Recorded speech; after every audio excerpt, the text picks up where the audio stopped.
Welcome, gentle dreamer. Here begins your journey into restful sleep. This evening, we're going to explore the remarkable journey of chocolate, from ancient Mesoamerican ritual to the beloved treat we know today.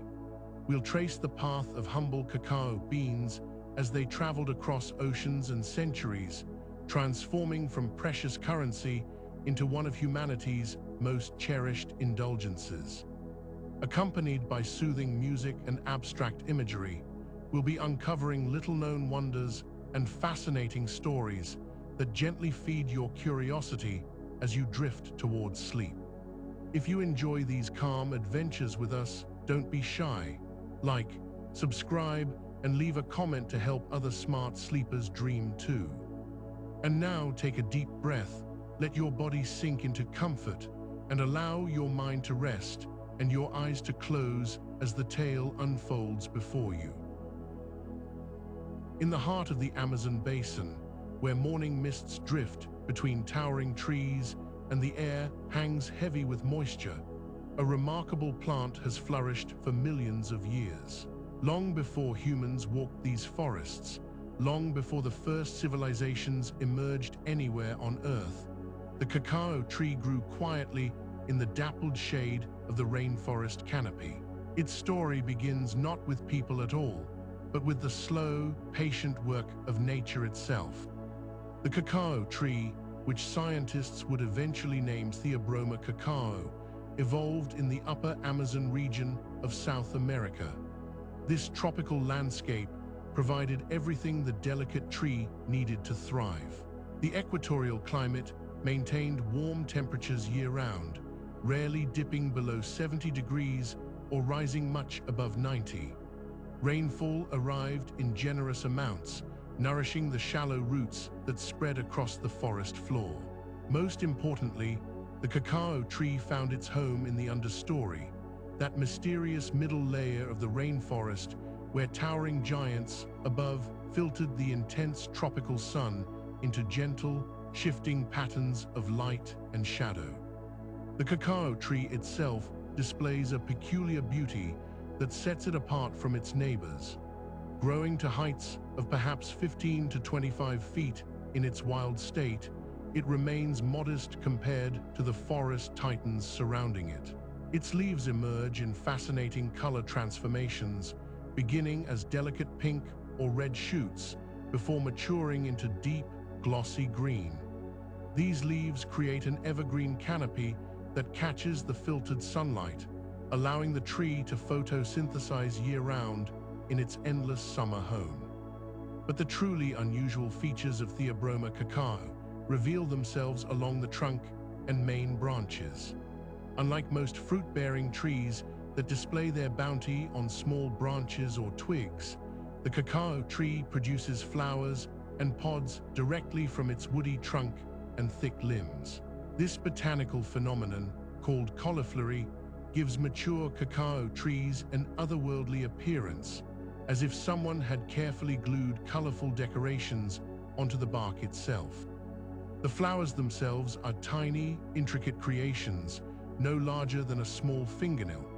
Delicate petals in shades of white, pink, or pale yellow emerge in small clusters directly from the dark bark. These modest blooms open throughout the year, for the cacao tree knows no distinct seasons in its equatorial homeland. The pollination of these flowers depends on tiny midges, minuscule flying insects that navigate the dim understory and visit the flowers, transferring pollen as they go about their lives. Without these nearly invisible midges, there would be no cacao pods and thus no chocolate. The relationship between tree and insect developed over countless generations, a partnership perfected through millennia. When successfully pollinated, each tiny flower begins its transformation into a cacao pod. This process unfolds slowly, taking approximately 5 to 6 months from flower to mature fruit. The developing pod grows directly from the spot where the flower bloomed, swelling gradually into an elongated football shape. These pods display remarkable variety in their appearance. Some varieties produce pods of deep purple or reddish brown, while others mature into shades of golden yellow or bright green. A mature pod might measure anywhere from 6 to 12 inches in length, with a woody outer shell marked by distinctive vertical ridges. Inside each pod lies the treasure that would eventually captivate civilizations. Embedded in a pale, sweet pulp are approximately 20 to 40 cacao beans, arranged in neat rows like kernels on an ear of corn. These beans begin their existence with a purple or white color, surrounded by the mucilaginous pulp that serves as nature's incentive for animals to spread the seeds. The wild cacao tree depended on monkeys, parrots, and other rainforest creatures to crack open the pods and consume the sweet pulp, discarding or excreting the beans at some distance from the parent tree.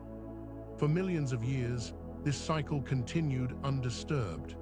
Cacao trees grew, flowered, and produced their peculiar pods while ice ages came and went in distant regions.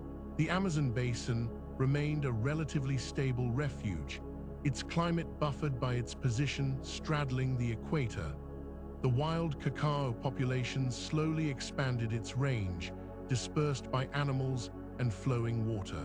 Some trees made their way down rivers and streams, their seeds finding purchase in suitable locations. Over vast stretches of time, cacao spread from its origins in the upper Amazon into other parts of the Amazon basin, and eventually into the Orinoco basin to the north. The genetic diversity of these wild cacao populations became extraordinary.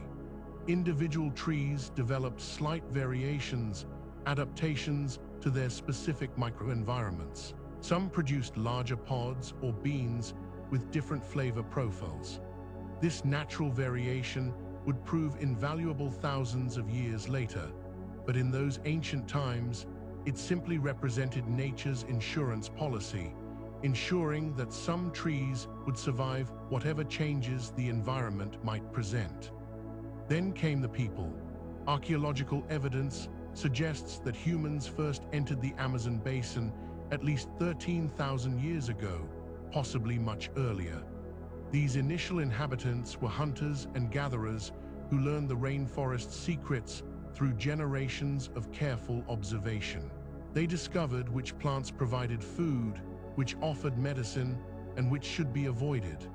Among the thousands of plant species they encountered, the cacao tree eventually caught their attention. We cannot know precisely when or how the first human tasted cacao. Perhaps someone cracked open a fallen pod and sucked the sweet pulp from the beans, as the monkeys did. The pulp itself offered a pleasant treat, a refreshing sweetness in the forest.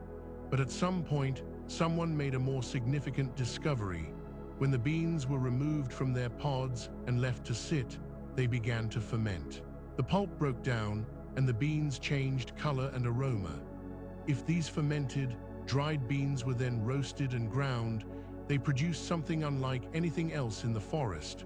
A rich, complex, bitter paste with an aroma that seemed to combine earth and flowers, fruit and smoke. This discovery marked the beginning of humanity's relationship with cacao. The ancient peoples of the Amazon and surrounding regions began to recognize cacao as something special, something worth seeking out, and perhaps even encouraging. They may have begun protecting cacao trees near their settlements or deliberately planting seeds in favorable locations.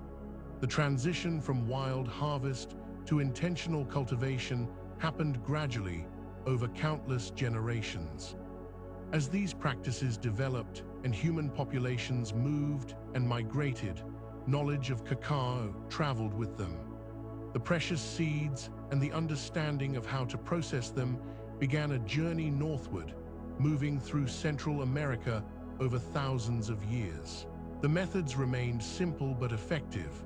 Harvest the pods, ferment the beans, dry them in the sun, roast them, and grind them into a paste that could be mixed with water.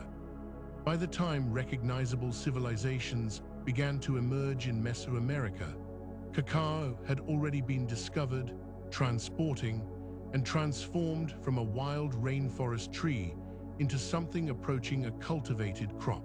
The stage was set for the next chapter in this remarkable story, when human cultures would elevate this Amazonian tree to heights its evolutionary history could never have anticipated.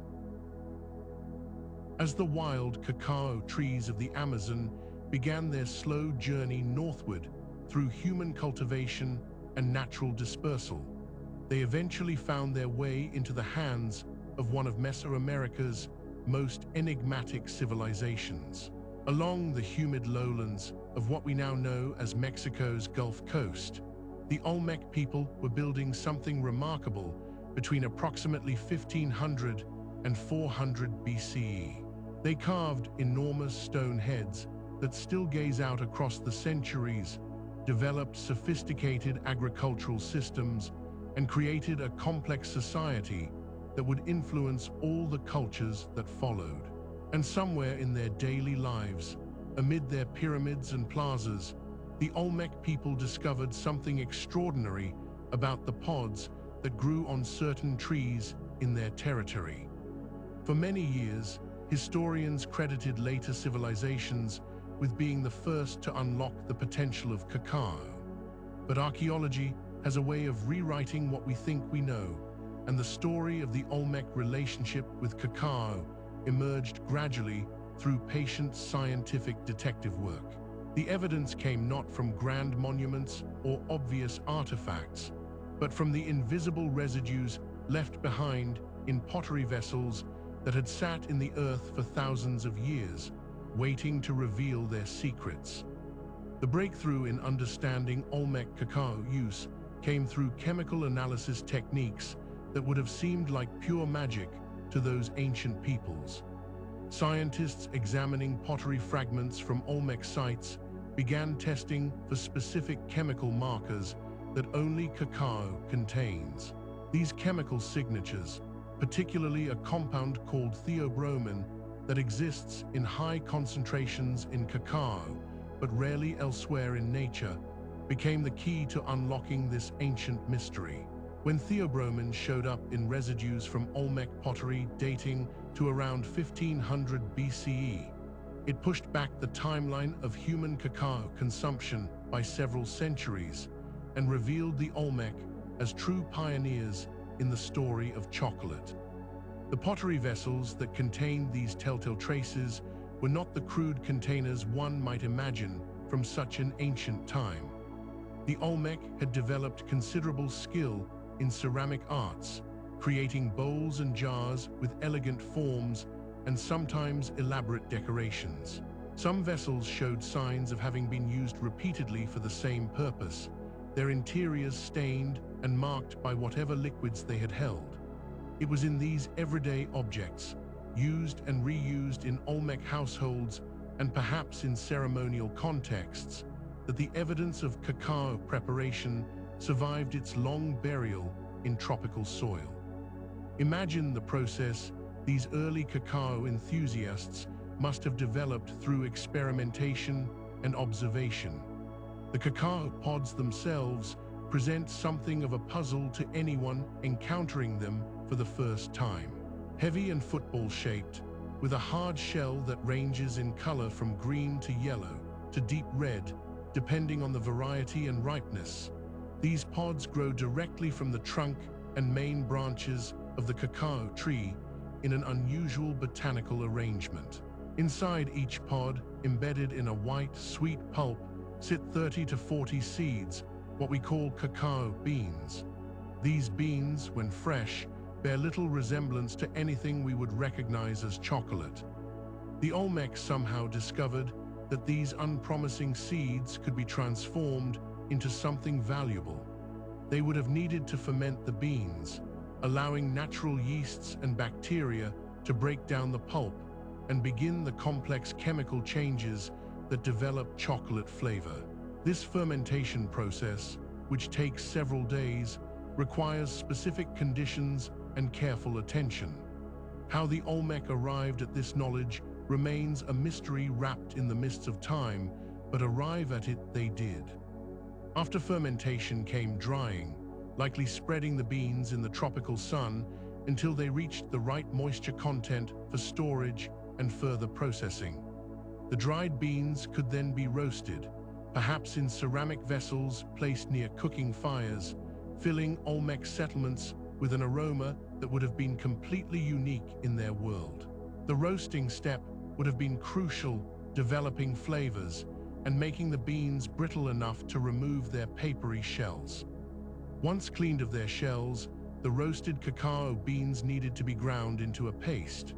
This was demanding physical work, crushing and grinding the beans until the friction and pressure released the natural fat within them, the cocoa butter, which would have helped transform the crushed beans into a thick, oily paste. The Olmec likely used stone tools for this purpose, perhaps grinding stones similar to those used for processing corn, working the beans until they achieved the right consistency. What the Olmec created from this processed cacao was quite different from what we think of as hot chocolate today. Their beverage would have been consumed cold or at room temperature, mixed with water and probably nothing else in its earliest form.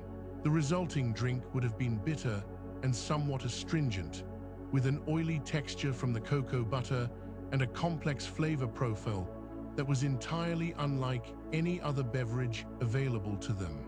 It may not sound appealing to modern tastes, accustomed to sweetened chocolate drinks, but this bitter beverage held something compelling for the Olmec palate. The chemical analysis that revealed cacao's presence in Olmec pottery has also provided hints about how widespread this consumption might have been.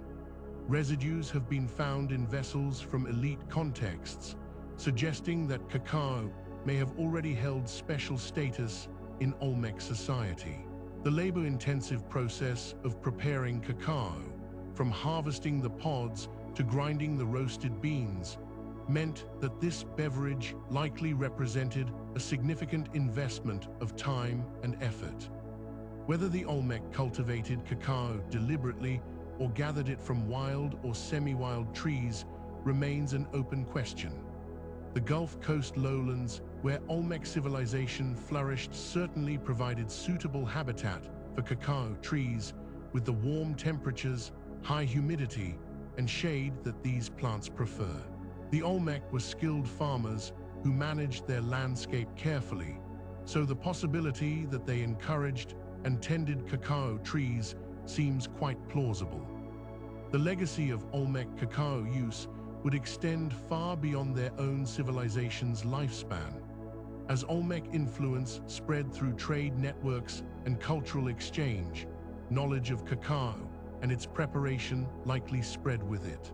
The civilizations that rose after the Olmec declined would take this botanical knowledge and build upon it, developing their own traditions and expanding the role of cacao in Mesoamerican life. In the quiet laboratories where archaeologists examine pottery fragments under microscopes and run chemical analyses, the Olmec pioneers of chocolate consumption have finally received their due recognition. These ancient innovators, working without written records to guide them and relying purely on observation and experimentation, figured out how to transform bitter seeds into a beverage that would eventually captivate the entire world. Their ceramic vessels, buried and forgotten for millennia, kept the secret of their achievement preserved in molecular traces until modern science could read the story they had to tell. The Maya civilization flourished across the Yucatan Peninsula, Guatemala, and surrounding regions for thousands of years, and throughout their long history, cacao held a place of profound importance in their world. Where the Olmec had begun the relationship with these precious beans, the Maya transformed it into something far more elaborate, weaving cacao into the very fabric of their society, from the earthly concerns of daily commerce to the most elevated spiritual ceremonies. In the dense tropical forests, where the Maya built their magnificent stone cities, Cacao trees grew in the shaded understory, thriving in the humid warmth. The Maya understood these trees intimately, cultivating them in carefully managed groves where taller trees provided the dappled shade that cacao required. They knew when the pods would ripen, changing from green to yellow or deep red depending on the variety, and they harvested them with practiced care, using special tools to reach the pods growing directly from the tree trunks in that peculiar way that makes cacao trees so distinctive. The preparation of chocolate by the Maya was an art form that engaged multiple senses and required considerable skill. After extracting the beans from their pods, Maya farmers fermented them, allowing the pulp-covered seeds to sit for several days, while chemical transformations began to develop the complex flavors we associate with chocolate. Then came the drying under the tropical sun, followed by roasting over fires that filled the air with the first hints of chocolate aroma. The roasted beans were ground on special stone implements called metates, flat surfaces where patient workers used cylindrical stones to crush and grind the cacao into a thick paste.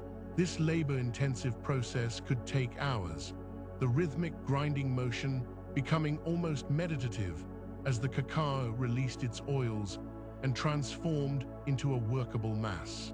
The Maya often added other ingredients during this grinding process, including dried flowers, vanilla from the orchid pods that grew in the same forests, and various spices that complemented the natural bitterness of the cacao. But perhaps the most distinctive feature of Maya chocolate was how they drank it. Unlike the sweet, warm beverage we know today, Maya chocolate was typically consumed cold or at room temperature, and it was anything but smooth. The most prized characteristic was the thick foam that crowned the drink, a frothy layer that the Maya created through an ingenious technique. They would pour the liquid chocolate from one vessel to another, raising the pouring vessel high above the receiving one, allowing the stream to fall and create bubbles and foam. Sometimes they used special vessels with spouts designed specifically for this purpose, or they would use a wooden whisk called a molinillo, though the pouring method created the most impressive results. The finished beverage was quite different from modern hot chocolate. It was often bitter, sometimes spicy, occasionally slightly acidic from the fermentation, and always energizing thanks to the natural stimulants present in cacao. The Maya flavored their chocolate drinks with chili peppers, adding a warming heat that contrasted with the cool temperature of the beverage. They added cornmeal to create body and texture, ground flowers for fragrance, and honey when available for sweetness, though many preparations remained proudly bitter. The vessels used for serving and drinking chocolate tell us much about its importance in Maya culture. Maya potters created elaborate cylindrical vases specifically for cacao beverages, decorating them with intricate paintings that depicted gods, nobles, and scenes from Maya mythology. Many of these vessels were inscribed with hieroglyphic text that specifically mentioned cacao, the Maya word for cacao. These weren't simple utilitarian cups, but precious objects suitable for the valuable liquid they contained. Some of the most beautiful Maya painted vases show elaborate scenes of chocolate preparation and consumption. We can see figures pouring chocolate from height to create foam, nobles seated on thrones receiving chocolate drinks, and even supernatural beings partaking of the sacred beverage. The care and artistry devoted to these vessels reflects the status of chocolate as a drink for important occasions and important people. In Maya religious life, cacao occupied a sacred dimension.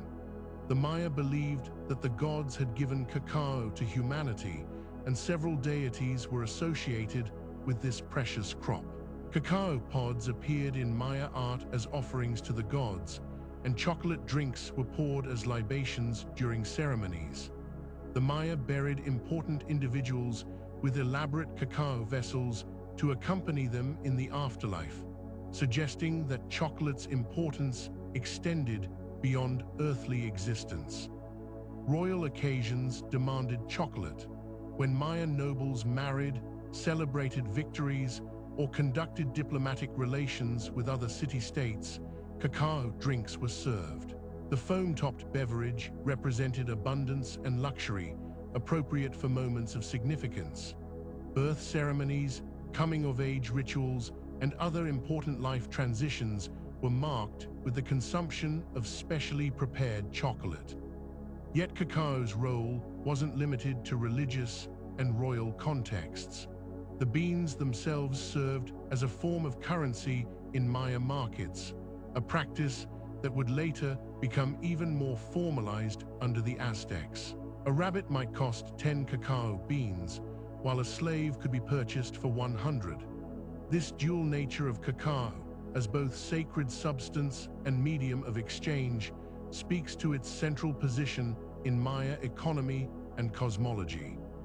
The Maya also recognized different qualities of cacao.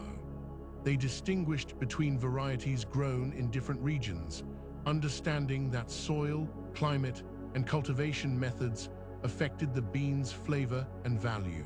The finest cacao commanded premium prices, while lower-grade beans served for everyday transactions.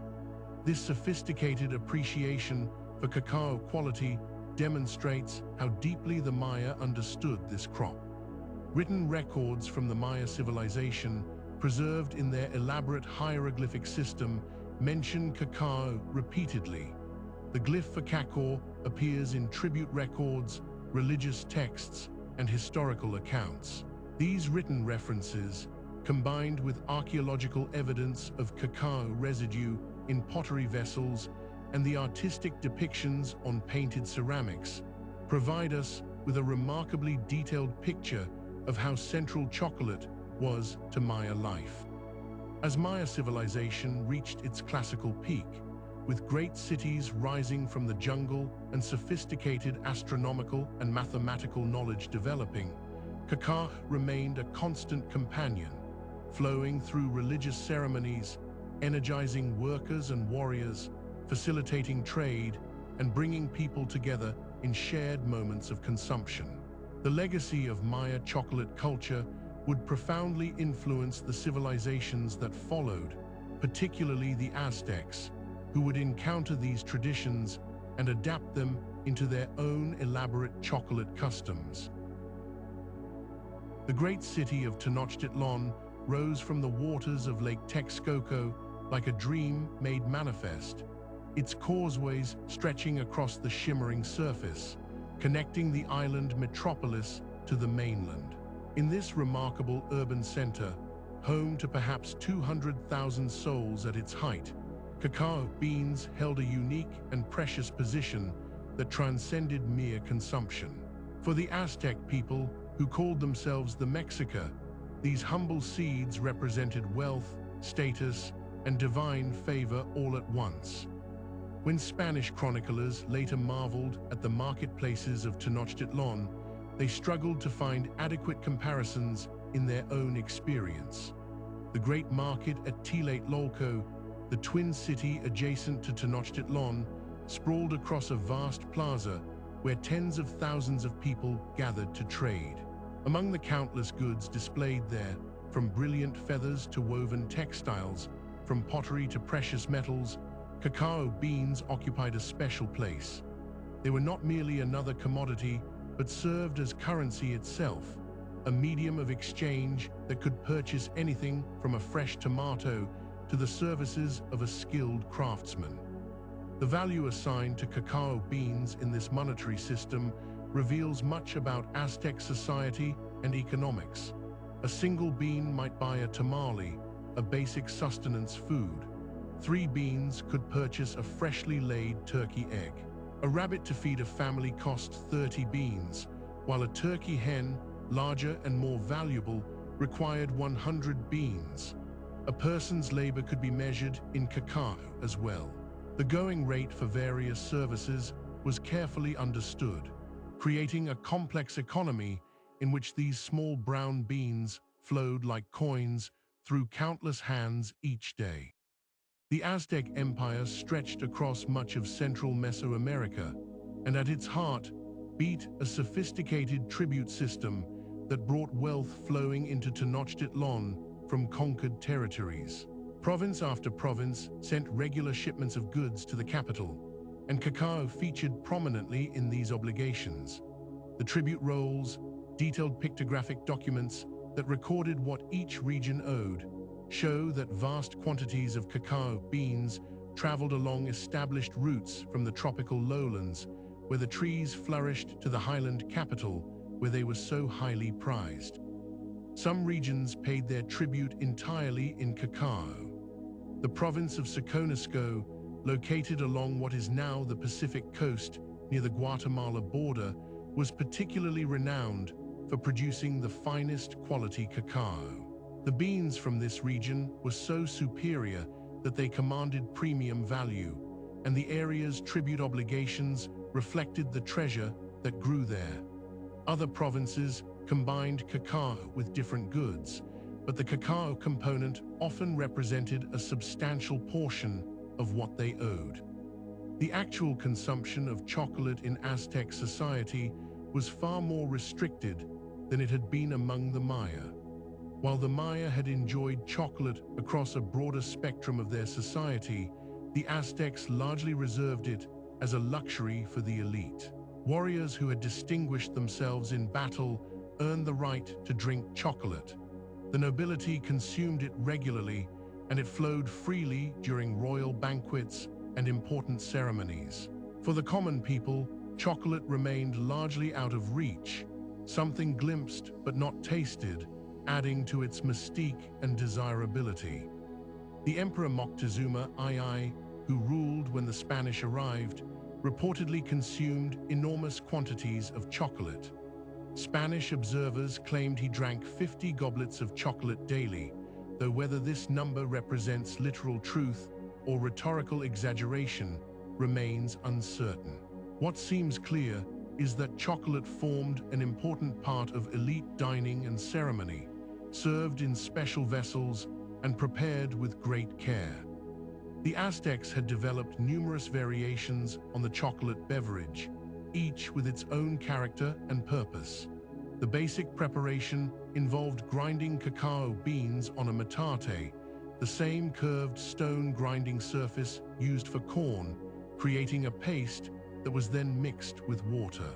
Unlike modern hot chocolate, the Aztec versions were typically served cold or at room temperature and frothed vigorously to create the thick foam that was considered the most desirable part of the drink. To this foundation, various additions transformed the beverage. Ground corn might be added to provide body and nutrition. Chili peppers, particularly those with complex flavors rather than overwhelming heat, contributed spice and depth. Vanilla, harvested from orchids that grew in the same tropical regions as cacao, lent its distinctive aroma. Some preparations included flowers or herbs, each addition carefully considered for its contribution to flavor and effect. One variety called xocolatl, from which our modern word chocolate derives, combined cacao with water and perhaps corn flour. The name itself reflects the sound of the drink being poured and frothed, a linguistic echo of the preparation process. Other names for different preparations existed as well, each indicating specific ingredients or methods. The drinks were not sweetened, as sugar remained unknown in the Americas before European contact. Instead, the natural bitterness of cacao was embraced or modified with other flavors. The vessels used for serving chocolate often displayed remarkable artistry. Elite consumers drank from painted gourds or ceramic cups decorated with hieroglyphic texts and imagery. Some of these containers specifically identified themselves as chocolate vessels through the glyphs painted on them. The act of consuming chocolate thus became intertwined with visual art and written language, elevating a simple drink into something more meaningful. Beyond its role as currency and beverage, cacao carried symbolic weight in Aztec thought. It appeared in religious contexts, though perhaps not quite as centrally as it had in Maya belief. It marked important life transitions and sealed significant agreements. To offer someone chocolate demonstrated hospitality, respect, and acknowledgement of their status. To possess large quantities of cacao beans displayed wealth and power. The Aztec tribute system that brought so much cacao to Tenochtitlan represented both administrative sophistication and the reality of empire. Conquered peoples provided the luxury goods that elite Aztecs enjoyed, creating flows of wealth that sustained the capital's grandeur. The system required careful record-keeping, reliable transportation networks, and the cooperation or compliance of subject peoples across diverse regions and landscapes. As the 15th century gave way to the 16th, Tenochtitlan stood at the height of its power, a glittering city whose markets overflowed with goods from across the empire and beyond. Cacao beans moved through this economy in countless transactions each day, simultaneously medium and merchandise, practical currency, and precious luxury. The Aztecs had created a complex society in which these small seeds from tropical trees played multiple essential roles, their value recognized from the humblest market stall to the emperor's palace. Yet this world, for all its apparent permanence and power, stood on the threshold of profound transformation. Ships were already crossing the Atlantic bearing men who had never tasted chocolate, never used cacao beans as currency, never watched the careful froth being poured from one vessel to another. The encounter that was coming would change chocolate forever, carrying it far beyond the boundaries of the world where it had been known for thousands of years. The Spanish ships arrived on the eastern shores of the Yucatan Peninsula in early 1517, carrying men who had sailed across an ocean in search of gold, glory, and new territories to claim for their distant monarch. These explorers, led by Francisco Hernández de Córdoba, represented the first significant European contact with the great civilizations of Mesoamerica. They came with preconceptions shaped by their own culture, utterly unprepared for the sophistication and complexity of the societies they were about to encounter. When these Spanish adventurers first witnessed the consumption of chocolate, their reactions were decidedly mixed. The bitter, frothy beverage bore no resemblance to any drink familiar to European palates of that era. The Spanish were accustomed to wine, water, and simple herbal infusions. The sight of Mesoamerican nobility consuming a dark, foam-topped liquid made from crushed beans, often mixed with chili peppers and other spices, struck them as peculiar at best. The most detailed accounts of these early encounters would come from Hernán Cortés, who arrived on the mainland in 1519 with ambitions that would reshape the entire region. As Cortés and his men made their way inland toward the magnificent city of Tenochtitlan, they observed cacao being transported, traded, and consumed throughout the territories they traversed. The Spanish noticed that these beans were treated with remarkable reverence, handled carefully and stored in special containers. When Cortés finally reached Tenochtitlan and encountered the Aztec Emperor Moctezuma II, he witnessed chocolate consumption at the highest levels of society. Spanish chroniclers accompanying the expedition recorded elaborate ceremonies surrounding the preparation and serving of chocolate drinks. They described how servants would pour the liquid from one vessel to another from a considerable height, creating the prized foam that topped the beverage. Golden cups were brought forth, and the emperor would drink from them with great ceremony before dining. Bernal Diaz del Castillo, a soldier who accompanied Cortés and later wrote extensively about the conquest, noted that Moctezuma consumed chocolate from golden goblets before visiting his wives. The Spanish observers counted dozens of different preparations being served, each with its own combination of ingredients and purposes. They witnessed vast quantities of cacao being brought to the palace as tribute from surrounding regions, beginning to understand that these beans represented not merely a beverage, but a form of wealth. The initial Spanish assessment of chocolate's taste was far from enthusiastic.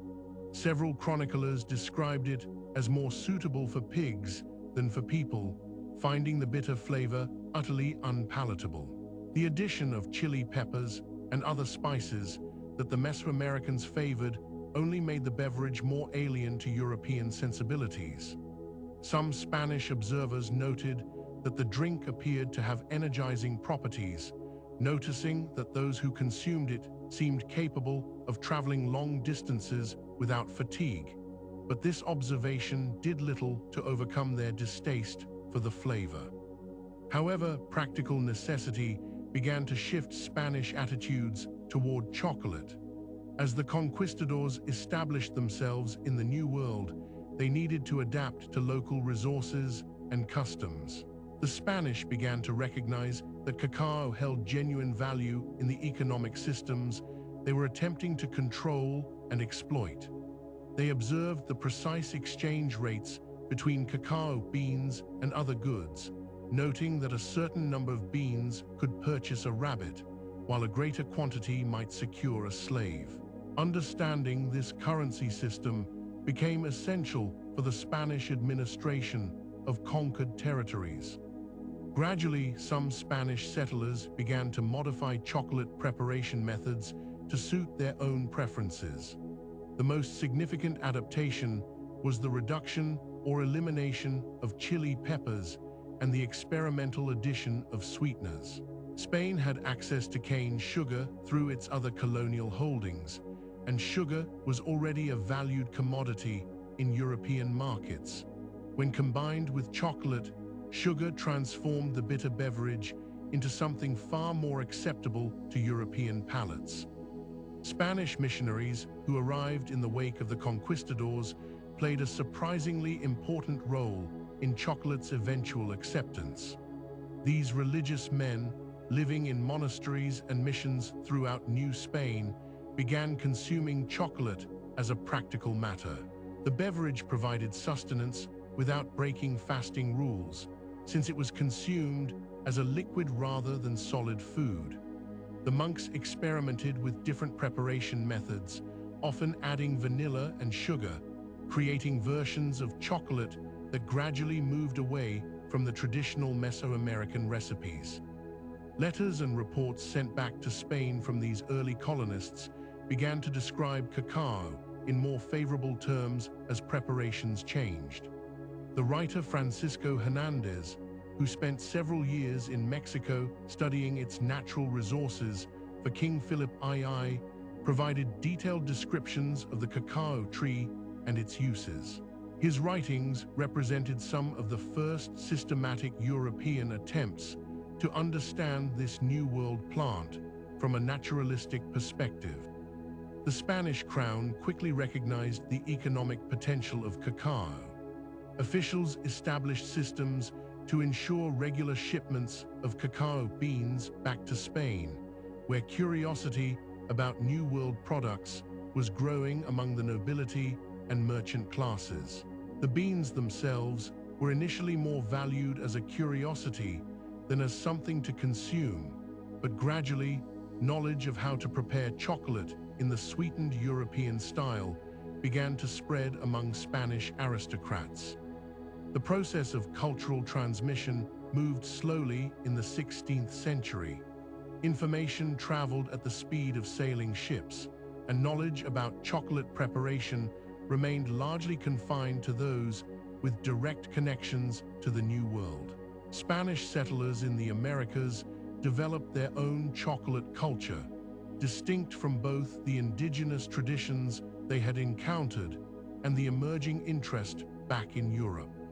As the century progressed, chocolate began its transformation from a strange indigenous beverage that puzzled European observers to a commodity with potential value in European markets. The conquistadors, who had initially dismissed chocolate as undrinkable, were long gone, replaced by colonial administrators and settlers who understood that adaptation to local resources could bring both practical benefits and potential profits.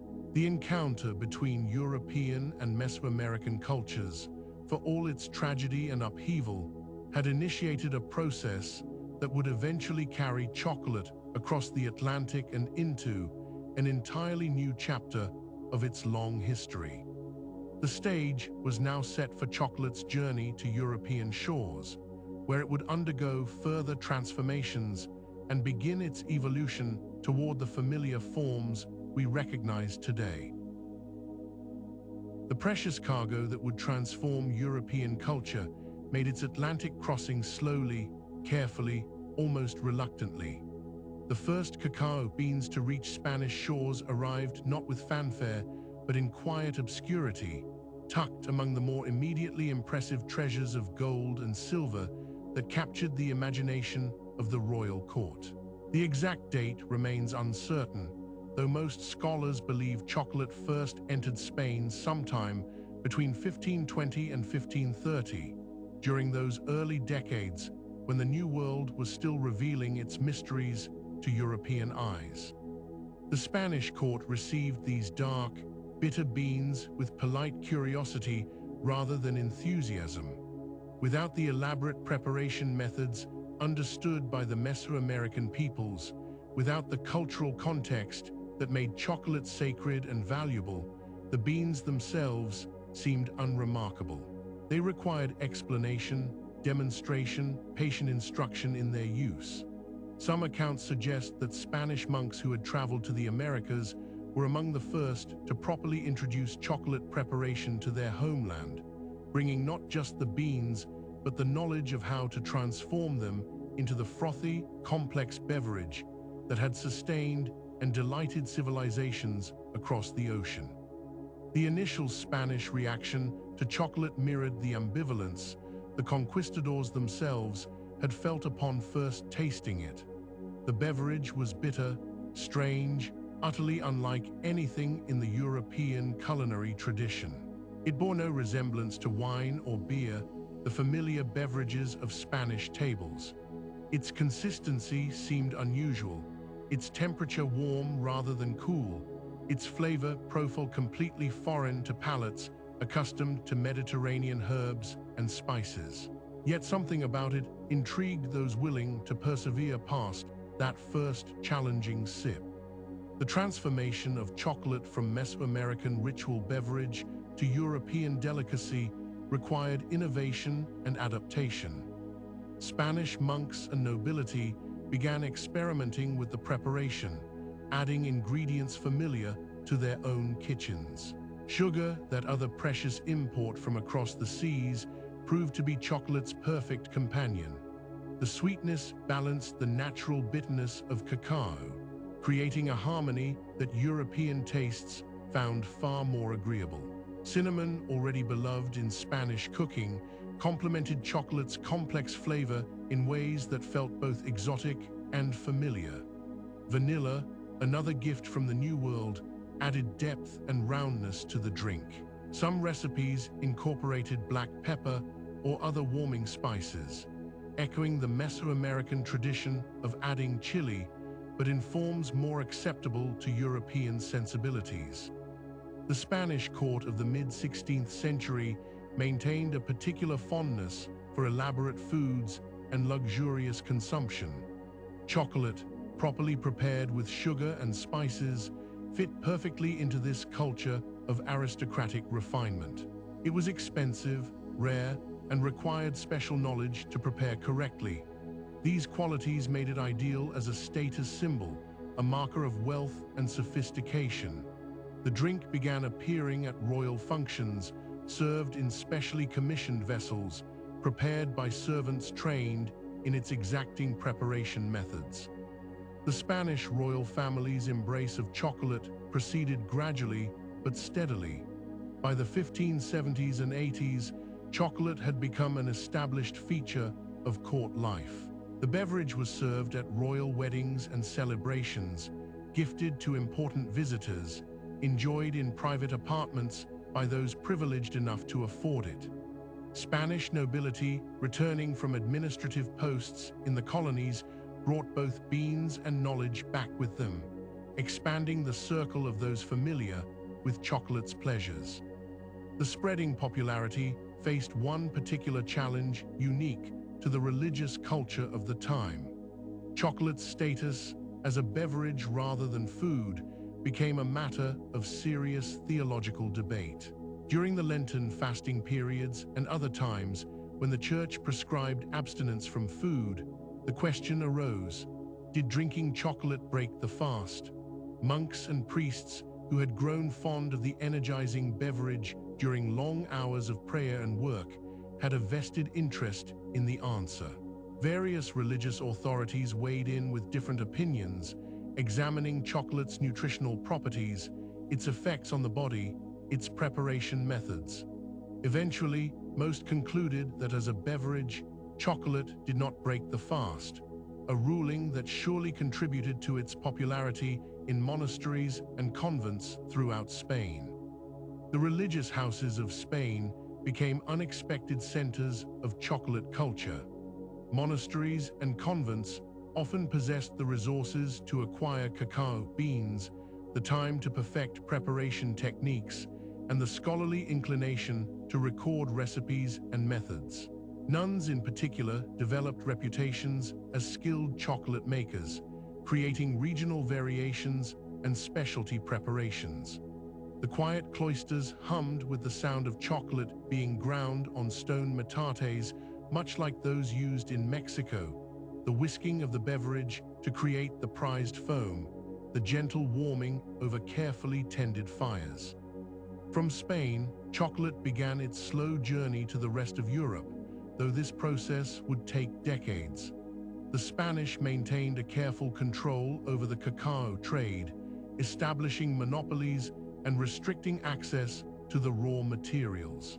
Yet secrets have a way of traveling, carried by merchants and diplomats, by marriage alliances between royal houses, by servants and travelers who had experienced chocolate's appeal and wished to share it elsewhere.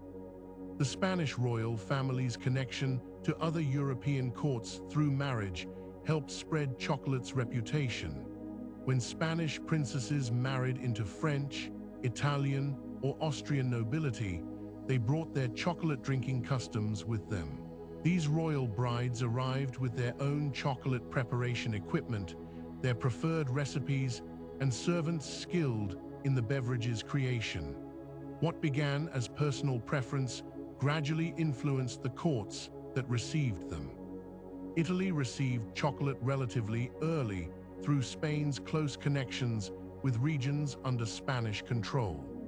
The northern Italian cities, with their sophisticated merchant culture and appetite for luxury goods, proved receptive to this new delicacy.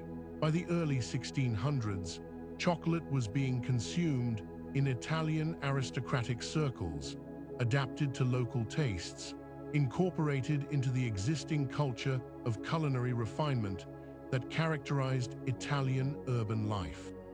France's introduction to chocolate came partially through royal connections and partially through other channels of cultural exchange. The beverage arrived in French ports through trade networks, appeared at court through Spanish and Italian influence, and gradually established itself among those wealthy enough to afford it. The French approach to chocolate would eventually develop its own character, but in these early decades, the preparation methods remained largely Spanish in origin, sweet and spiced, served warm and frothy. Meanwhile, the cacao itself continued flowing across the Atlantic in increasing quantities as Spanish colonial plantations expanded their cultivation. The beans traveled in the holds of ships, carefully packed to protect them from moisture and heat, making the weeks-long voyage that connected New World cultivation with Old World consumption. This trade route established in the mid-1500s, would only grow more important in the centuries to come, eventually carrying millions of pounds of cacao annually to satisfy European appetites. The transformation was remarkable when viewed from a distance. A beverage that had belonged to Mesoamerican civilizations for millennia had crossed an ocean and begun establishing itself in an entirely different cultural context. The chocolate that Spanish nobility sipped in their palaces bore the influence of both worlds, created from American cacao, but sweetened and spiced according to European preferences, prepared using indigenous techniques, but served in European vessels. This hybrid creation represented an early example of global culinary exchange, the blending of traditions and tastes that would only accelerate in the centuries ahead. The chocolate that arrived in Spain during the mid-16th century found itself in a nation uniquely positioned to guard its secrets. While other European powers competed for control of trade routes and colonial territories, Spain maintained a remarkably effective monopoly over chocolate for nearly a century, transforming this exotic beverage from a curiosity into a closely protected treasure. The Spanish approach to chocolate differed markedly from the Aztec traditions that had first introduced them to cacao. The bitter, frothy beverage that Montezuma had served to Cortés underwent a gradual transformation in Spanish hands. The addition of sugar, already familiar to Europeans through their trade with Arab merchants and their own sugar cane plantations, made chocolate far more palatable to European tastes. Vanilla, another product of the New World, joined sugar as a sweetening agent, along with cinnamon from the East Indies. This modified recipe created something entirely new, a bridge between the ancient Mesoamerican tradition and European preferences. The Spanish crown understood the potential value of this unusual commodity. Cacao plantations were established and expanded throughout the Spanish territories in Central and South America, particularly in regions where the climate suited the temperamental cacao tree. The Venezuelan coast proved especially favorable for cultivation, and plantations there would become vital sources of beans for the Spanish market. The Spanish also developed cacao cultivation in Ecuador and in parts of Mexico that remained under their control. Processing methods, too, remained carefully guarded. The knowledge of how to properly ferment, dry, roast, and grind cacao beans stayed largely within Spanish hands. Monasteries played an unexpected but crucial role in both chocolate's preparation and its spread through Spanish society. Religious orders, particularly in colonial territories, took on the task of processing cacao, and the rhythmic, meditative work of grinding the roasted beans on heated stone metates seemed to suit the contemplative life. Monks and nuns became experts in creating the chocolate beverage, experimenting with different combinations of ingredients and refining the techniques passed down from indigenous peoples. The question of whether chocolate was appropriate for religious fasting days became a matter of serious theological debate in Spanish ecclesiastical circles. Since chocolate was consumed as a liquid, some argued that it did not break the fast. This interpretation allowed chocolate to become especially popular among religious communities, where it provided sustenance and comfort during long periods of prayer and abstinence. The phrase "liquido no quebranta uno," meaning liquid does not break the fast, became associated with this practice. Within Spain itself, chocolate drinking established itself first among the aristocracy and in the royal court. The preparation of chocolate became an elaborate ritual, with specialized equipment developed for the purpose. The molinillo, a wooden whisk rotated between the palms to create the desired froth, became an essential tool. Chocolate pots made of copper, silver, or ceramic were designed with specific shapes to facilitate whisking. The beverage was typically served quite thick, more like a warm pudding than the hot cocoa familiar to modern drinkers. Spanish ladies of quality made chocolate drinking a social occasion, gathering in the afternoons to sip the sweet beverage and converse. Servants who specialized in chocolate preparation became valuable members of aristocratic households. The ceremony surrounding chocolate service involved specific cups, often made of fine porcelain or adorned with precious metals, and accompanying sweetbreads or biscuits. The ritual of chocolate drinking became as important as the beverage itself, marking social status and sophistication. Trade routes connecting the colonies to Spain became well-established pathways for cacao beans, though the journeys remained long and sometimes perilous. Ships departed from ports in Veracruz, Cartagena, and Maracaibo, carrying cacao along with other colonial products. The beans traveled in large sacks, carefully protected from moisture that could ruin them. The Atlantic crossing took weeks, and the cacao that arrived in Spanish ports like Seville and later Cadiz represented both commercial value and exotic luxury. Spain's ability to maintain its chocolate monopoly for so long seems remarkable, given the interconnected nature of European courts and trade.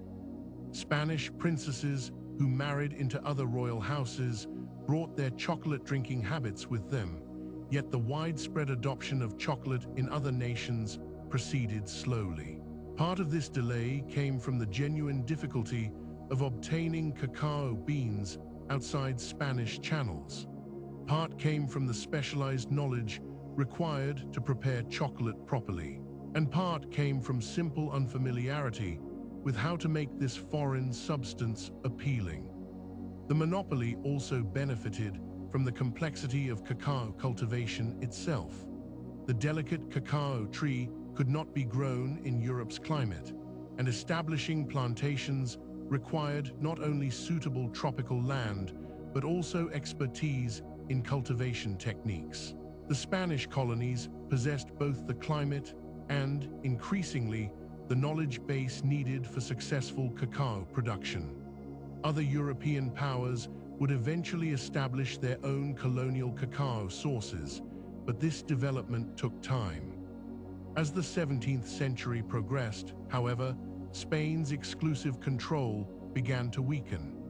The very success of chocolate among Spanish nobility made it increasingly visible to visitors and diplomats from other nations. The intermarriage of royal families meant that chocolate habits spread to other courts. French, Italian, and eventually English aristocrats began to acquire a taste for this Spanish beverage. The question was no longer whether chocolate would spread beyond Spain, but how quickly and through what channels. The foundations laid during Spain's century of chocolate monopoly proved lasting. The basic recipe of sweetened, spiced chocolate that developed in Spanish monasteries and aristocratic homes would influence chocolate preparation throughout Europe. The ritual and ceremony associated with chocolate drinking would be adapted by other cultures, creating their own chocolate traditions. And the plantation systems established in Spanish colonies would serve as models, for better and worse, for cacao cultivation as it expanded to other regions. As the 17th century moved toward its midpoint, chocolate stood poised to begin its broader journey through European society, carrying with it the legacy of Spanish refinement and secrecy. By the middle of the 17th century, chocolate had broken free from Spain's careful custody and begun to flow through the streets and salons of Europe's great cities. The bitter beverage that had once been the exclusive preserve of Spanish monasteries and aristocrats now found new homes in establishments specifically dedicated to its preparation and consumption. These chocolate houses emerged as gathering places that would shape European social life in distinctive ways, creating spaces where ideas mixed as freely as the drinks themselves. London saw its first chocolate house open around 1657, established by a Frenchman on Bishopsgate Street. The timing was fortuitous, as England's capital was experiencing a flowering of public life and commercial energy. These establishments quickly multiplied, appearing along the narrow streets and busy thoroughfares where merchants and gentlemen conducted their daily affairs. Unlike the private consumption of chocolate that had characterized its early years in Spain, the English chocolate house welcomed paying customers through its doors, transforming an exotic luxury into a social commodity. The chocolate served in these establishments bore little resemblance to what we might expect today. Prepared in the Spanish fashion that had evolved from Mesoamerican methods, the beverage arrived steaming in porcelain cups, often flavored with sugar, vanilla, or various spices. Some proprietors added milk or cream to soften the intensity, creating variations that catered to different palates.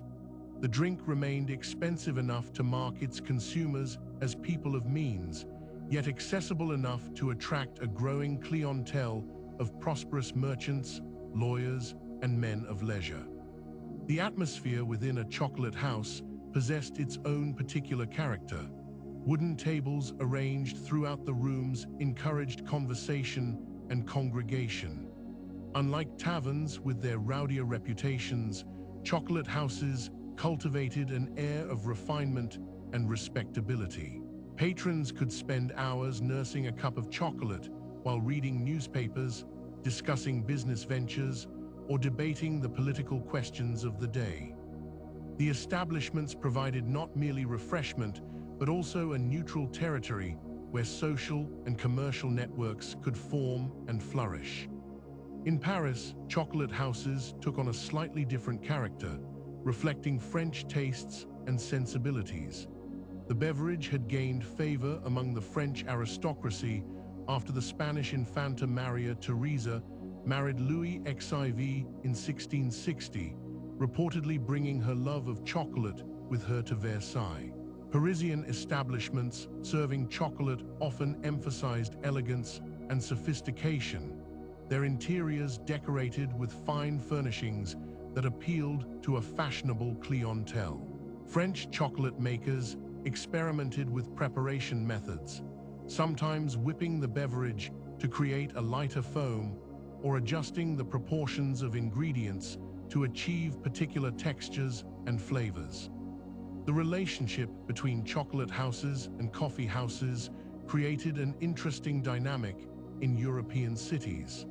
Coffee had arrived in Europe around the same time as chocolate, and establishments serving the Arabian beverage proliferated rapidly, particularly in England.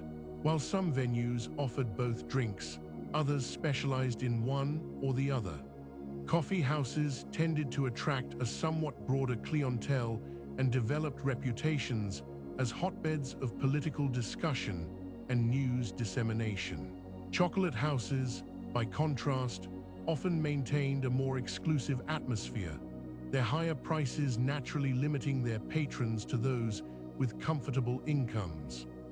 In London, certain chocolate houses became associated with particular social groups or political factions. White's Chocolate House, established in 1693 on St. James's Street, attracted members of the Tory party and eventually evolved into one of London's most prestigious gentlemen's clubs. The Cocoa Tree, another famous establishment, became known as a gathering place for those with different political sympathies. These affiliations were fluid and informal, yet they demonstrated how the chocolate house had become woven into the fabric of public life, providing spaces where allegiances formed and influence was exercised. The proprietors of chocolate houses needed considerable skill to prepare the beverage properly. The cacao beans required careful roasting and grinding, processes that demanded experience and attention. The resulting paste had to be mixed with hot water or milk and sweetened according to preference. then often whisked vigorously to create the characteristic froth that marked a well-prepared cup. Some establishments employed specialized chocolate makers who guarded their particular techniques and recipes, understanding that the quality of their product directly influenced their success in an increasingly competitive market. Women's relationship with chocolate houses varied across different European cities.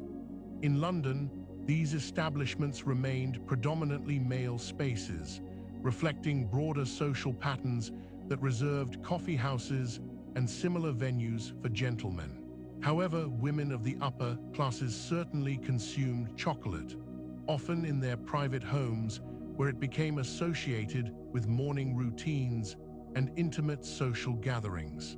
In some continental cities, the boundaries proved more flexible, with certain establishments welcoming female patrons or offering separate spaces where women could partake of chocolate in respectable company.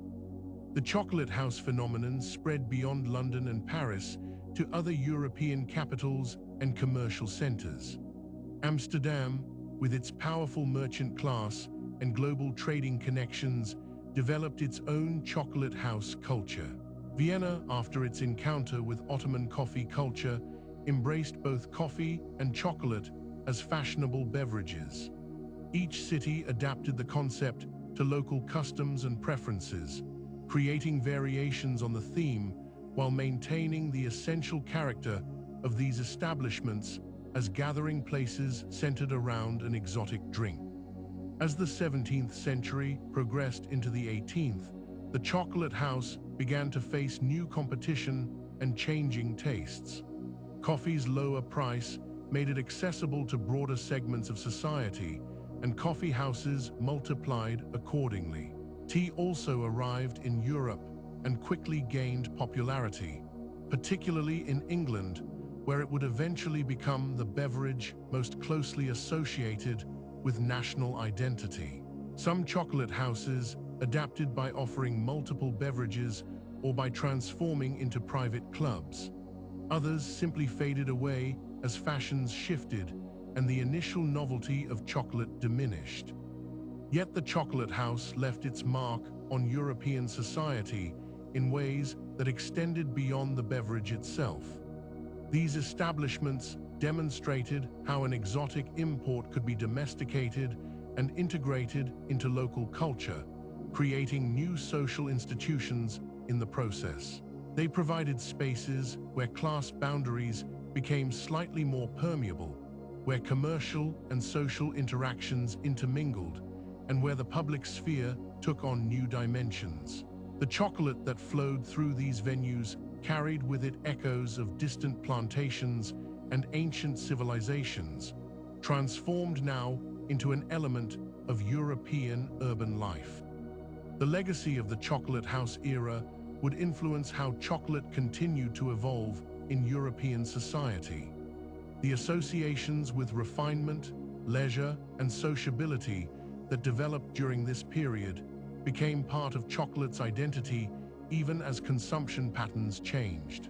As scientists and naturalists began examining cacao more closely, seeking to understand its properties and effects, they worked within a context shaped by decades of European experience with this remarkable substance that had traveled so far from its origins in Mesoamerican forests.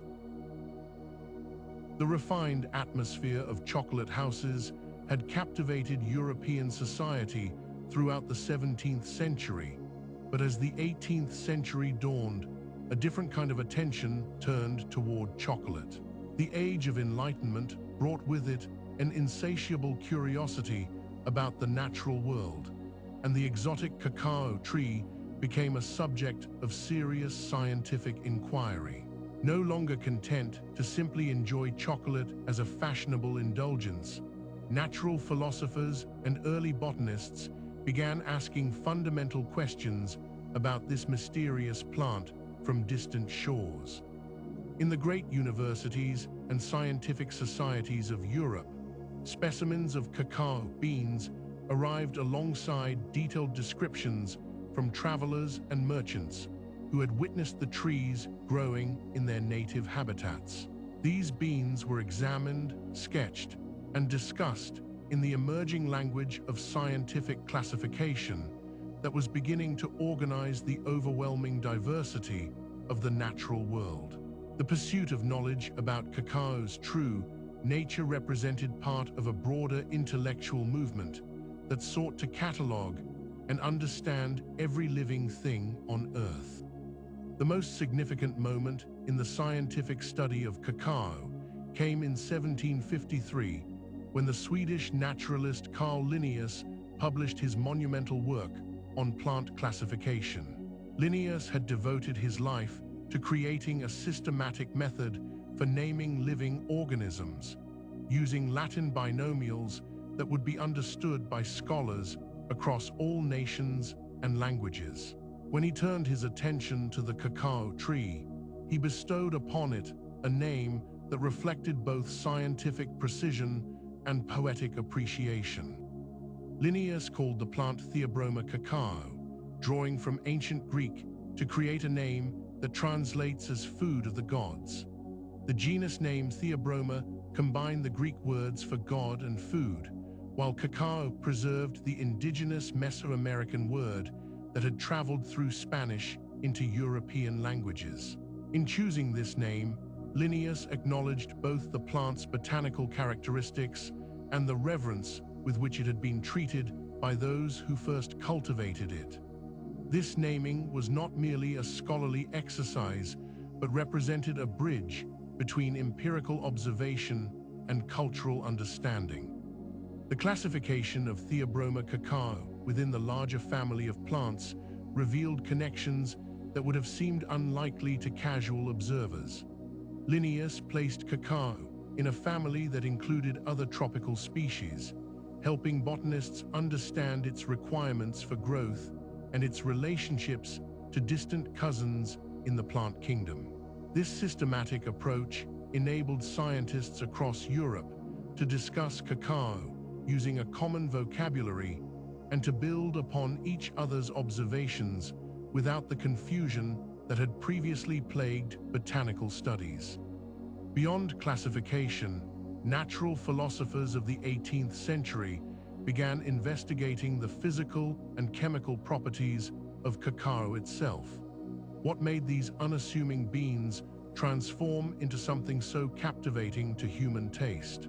Early analysts noted the high-fat content of cacao, observing that when ground and heated, the beans yielded a thick, oily substance unlike anything found in other commonly consumed plants.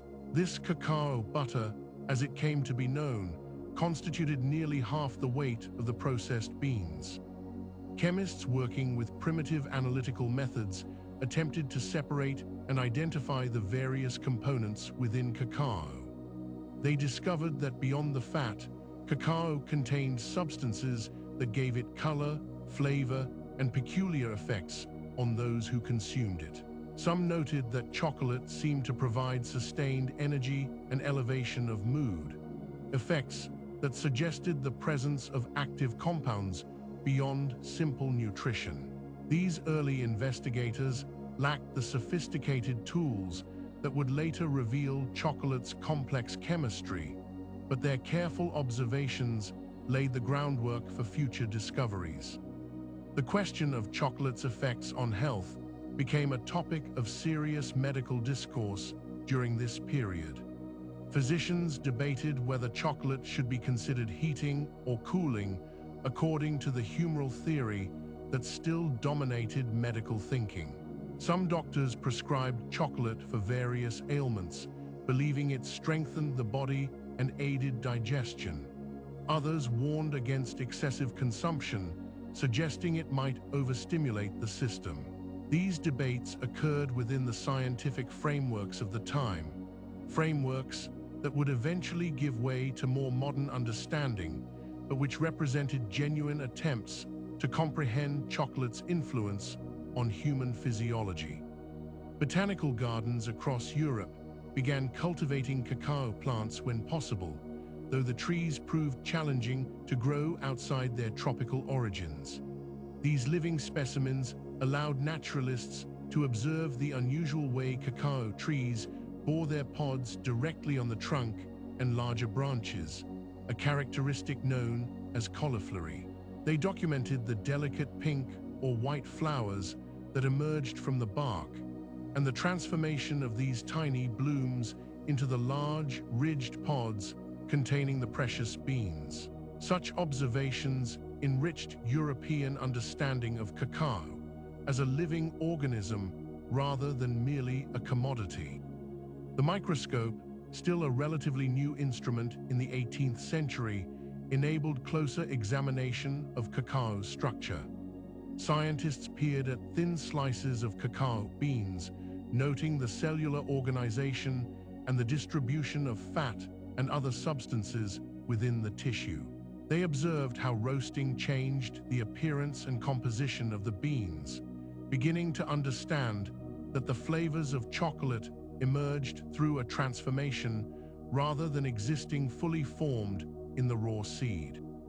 Treatises on cacao and chocolate began appearing with greater frequency, written by naturalists, physicians, and chemists who sought to compile all known information about this remarkable plant. These works combined botanical descriptions, cultivation advice gathered from colonial sources, processing methods, and speculation about chocolate's properties. They represented the systematic accumulation of knowledge that characterized Enlightenment science, each author building upon the work of predecessors and adding new observations. Some investigators attempted to quantify chocolate's nutritional value, recognizing that it provided substantial sustenance beyond mere pleasure. They noted that populations in chocolate-producing regions sometimes relied heavily on cacao as a food source, suggesting it contained essential elements necessary for human health. This recognition of chocolate as nutrition rather than pure luxury began shifting perceptions about its role in diet and society. The standardization of chocolate preparation also became a subject of scientific interest. Researchers sought to determine the optimal proportions of ingredients, the ideal temperatures for processing, and the best methods for preserving chocolate's qualities over time. These investigations served both commercial interests and intellectual curiosity, as improved understanding enabled better products, while expanding knowledge about food science more generally. As the 18th century progressed, the scientific study of cacao established it firmly as a subject worthy of serious academic attention. The romantic mysteries that had surrounded chocolate in earlier eras began giving way to systematic knowledge, though the appeal of chocolate itself remained as powerful as ever. This foundation of scientific understanding would prove essential for the dramatic transformations that awaited chocolate in the coming industrial age. As the 18th century drew to a close and the new century dawned, the European appetite for chocolate had grown from curious novelty to established demand. What had once been an exotic luxury enjoyed by a select few in Spanish courts had spread across the continent, finding its way into the daily rituals of the wealthy and aspirational classes throughout England, France, the Netherlands, and beyond.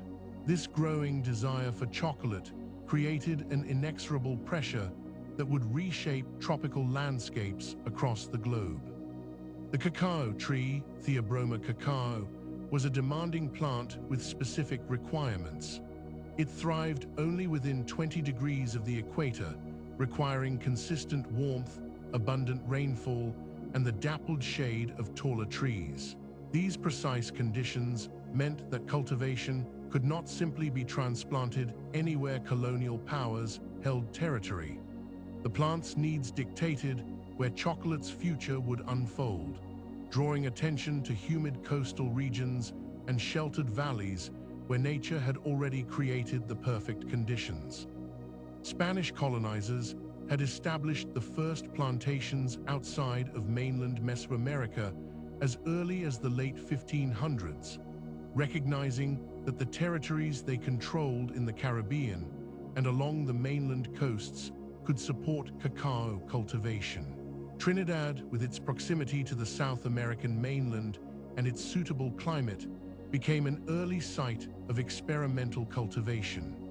Venezuela's coastal regions, where wild cacao varieties already grew in abundance, offered particularly promising locations for organized agriculture.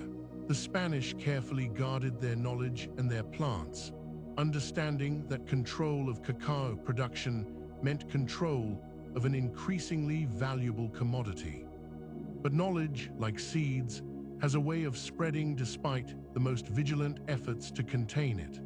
By the 1600s, other European powers had established their own tropical colonies and began seeking ways to cultivate cacao within their domains. The French, having claimed portions of the Caribbean islands and establishing themselves in Martinique and other territories, brought cacao cultivation to their possessions. The process required patience and experimentation. Young cacao trees needed several years before producing their first pods, and cultivators had to learn through trial and error which microclimates and soil conditions produced the best yields.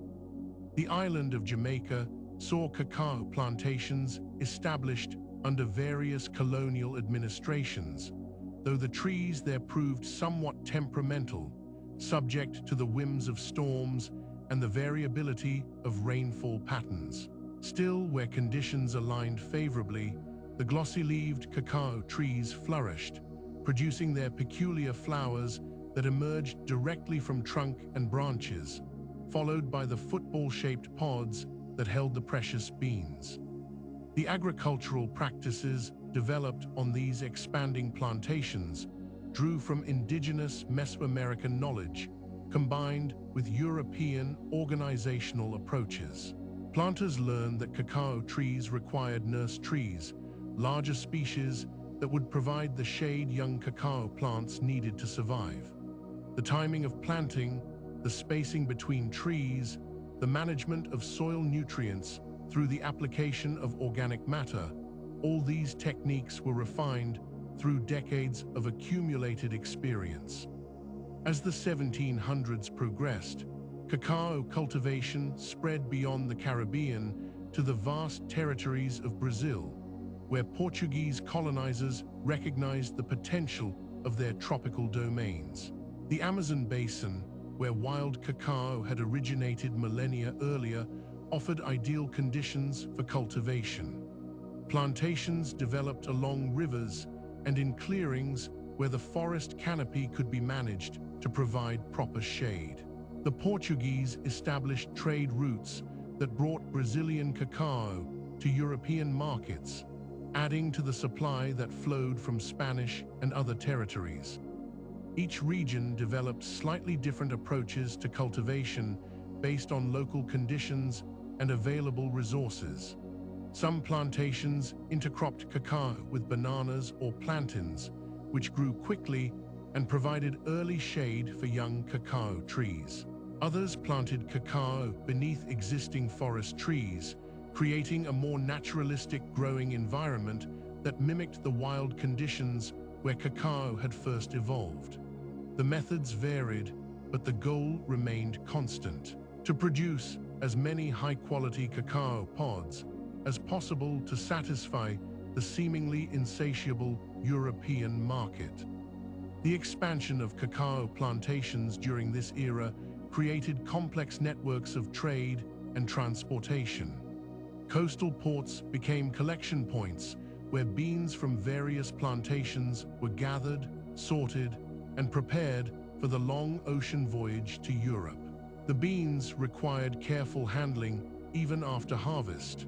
They needed to be properly fermented and dried, processes that significantly affected the final flavor of the chocolate they would become. Plantation managers developed expertise in these post-harvest procedures, understanding that poorly processed beans would fetch lower prices in European markets. By the late 1700s, even as political upheavals and conflicts periodically disrupted trade, cacao cultivation continued to expand. The Dutch established plantations in their territories, applying systematic agricultural methods to increase yields. Each colonial power sought to develop its own reliable sources of cacao, reducing dependence on competitors and creating vertical integration of the chocolate trade from plantation to consumer. The scale of these operations grew substantially over time. What had begun as modest experimental plots evolved into extensive plantation systems that covered hundreds of acres. The landscape itself transformed as forest was selectively cleared and replanted with organized rows of cacao trees, their nurse trees standing sentinel above them. Walking through such a plantation, one would have encountered the peculiar geometry of agricultural order imposed upon tropical abundance, with the characteristic cacao pods hanging in clusters at various stages of ripeness, their colors ranging from green to yellow to deep red, depending on variety and maturity. As the 18th century gave way to the 19th, the foundations had been firmly established for chocolate's transformation from rare luxury to widely available commodity. The plantation systems spreading across tropical regions had created the supply infrastructure that would support the coming industrial revolution in chocolate production. Seeds that had once been precious enough to serve as Aztec currency now hung in abundance from trees planted in careful patterns across multiple continents. The knowledge required to cultivate cacao successfully had become more widespread, though still requiring expertise and attention to the plant's particular needs. Agronomists in various colonial territories corresponded about their experiences, sharing insights about pest management, optimal planting techniques, and harvesting schedules. This accumulation of practical wisdom, built upon the foundation of ancient Mesoamerican understanding, represented centuries of human observation and adaptation to the cacao tree's requirements. The stage was set for the next great transformation in chocolate's long history, one that would be driven not by explorers or planters, but by inventors and industrialists who would soon apply the era's emerging mechanical technologies to the ancient art of transforming cacao beans into chocolate. As the 19th century dawned across Europe and the Americas, chocolate remained largely unchanged from how it had been consumed for centuries. The beverage required laborious hand grinding of roasted cacao beans, followed by careful whisking to create a thick, sometimes gritty drink. The process remained much as the Maya and Aztecs had known it, adapted only slightly by European tastes and the addition of sugar. But the winds of change were beginning to blow through every industry, and chocolate would soon be swept up in a transformation that would alter its very nature. The Industrial Revolution had already remade textile production, iron manufacturing, and countless other trades by the early 1800s. Steam engines hissed and clattered in factories across England and continental Europe, driving machinery that could accomplish in hours what had once taken skilled craftsmen weeks. Yet chocolate production had somehow remained stubbornly artisanal, still dependent on human muscle and traditional stone grinding methods. The very nature of cacao butter presented challenges that the early industrial age had not yet solved. In the Netherlands, a nation with long maritime connections to the cacao-producing regions and a thriving trade in colonial goods, one family would change chocolate forever. Casparus van Houten had established a chocolate business in Amsterdam, working with the same time-honored techniques as everyone else. But his son Conrad possessed the kind of inventive mind that characterized the age. Conrad van Houten looked at the fatty, oily nature of ground chocolate not as an immutable fact, but as a problem waiting for an engineering solution. The challenge was this: when cacao beans are ground, they release their natural fat content, creating a paste that contains roughly 50% cocoa butter. This made the resulting chocolate drink heavy and difficult to digest for many people. The cocoa butter would form a film on the surface of the beverage and could cause digestive discomfort. For centuries, this had simply been accepted as the nature of chocolate. But Conrad van Houten saw an opportunity. In 1828, after years of experimentation, Van Houten patented a hydraulic press specifically designed to process cacao. This remarkable machine could apply enormous pressure to ground cacao paste, forcing out much of the cocoa butter and leaving behind a solid cake of compressed cocoa solids. When this cake was pulverized, it created a powder that was far easier to mix with water or milk than the old-style ground chocolate had ever been. The separated cocoa butter, meanwhile, became available as a distinct ingredient with its own possibilities. This innovation represented more than mere convenience. Van Houten's cocoa press fundamentally separated chocolate into its component parts for the first time in human history. The cocoa powder dissolved more readily in liquid, creating a smoother beverage that was lighter and easier on the stomach. The process could remove about half the cocoa butter, bringing the fat content down to around 27%. This transformed chocolate from a heavy, occasionally overwhelming drink into something more approachable for everyday consumption. But Van Houten did not stop there. He also developed a treatment process that came to be known as Dutching, though he called it simply his alkalization method. By treating the cocoa with alkaline salts, he discovered he could darken its color and mellow its flavor, making it less acidic and bitter. This process also helped the cocoa powder mix even more readily with liquids. The combination of these innovations created what we now call Dutch process cocoa, a staple of kitchens and bakeries ever since. The impact of Van Houten's inventions rippled across the chocolate world throughout the 1830s and 40s. Suddenly, chocolate could be produced on an industrial scale. Steam-powered factories began installing cocoa presses and processing machinery.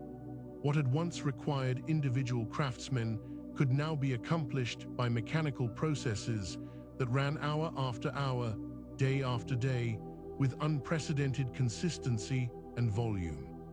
In England, enterprising chocolate makers quickly recognized the potential of these innovations.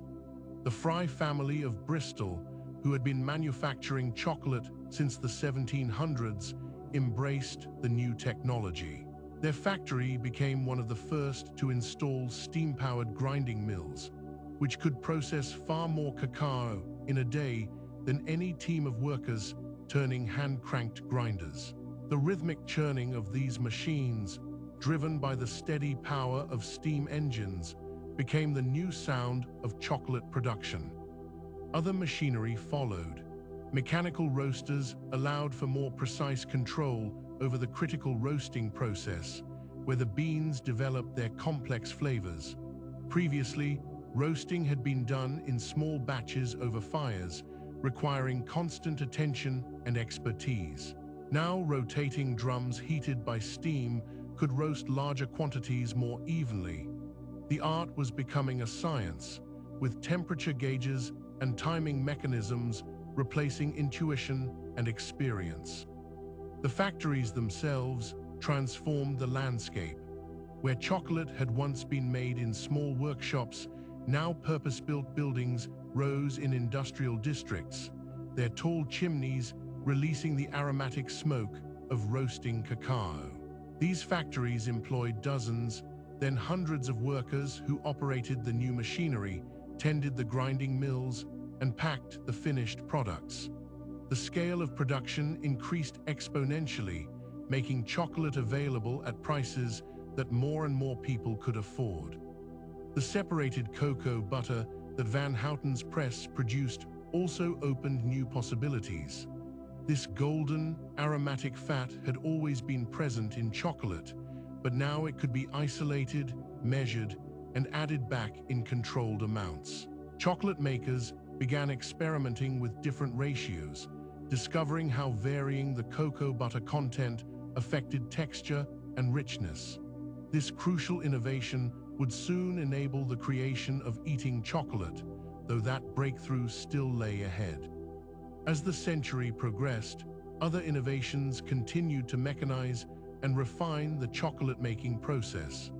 Improved grinding machines created ever finer particles, reducing the grittiness that had long characterized chocolate products. Better mixing apparatus allowed for more thorough blending of ingredients.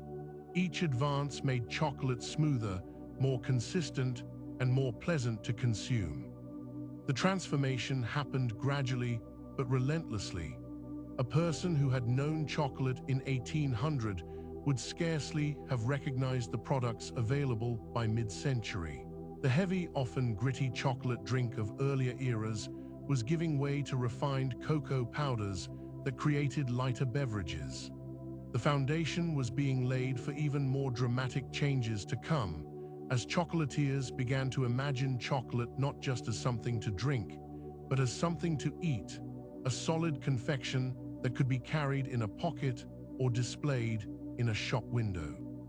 The Industrial Revolution had reached chocolate at last, and nothing would ever be quite the same. The transformation of chocolate from a beverage into something solid that could be held in the hand and eaten like food represented one of the most significant developments in the long history of cacao. For thousands of years, chocolate had been consumed exclusively as a drink, from the frothy ceremonial beverages of the Maya to the sweetened hot chocolate that warmed European drawing rooms. But in the workshops and factories of 19th century Europe, chocolatiers began to envision an entirely new form for this ancient treat. The groundwork for this revolution had been laid by the Dutch innovations in cocoa processing. The hydraulic press that separated cocoa butter from the ground cacao mass had created two distinct products: cocoa powder for drinking and cocoa butter, that pale yellow fat with its subtle chocolate aroma. At first, cocoa butter was simply a byproduct, but inventive chocolate makers soon realized this ingredient held the key to creating something entirely new. The challenge was substantial. Chocolate in its natural state after roasting and grinding became a thick, grainy paste. When cooled, it hardened into a crumbly, uneven substance that was neither pleasant to eat nor easy to shape. The presence of cocoa butter made the mixture oily, yet there was not quite enough of it to create a smooth, meltable consistency.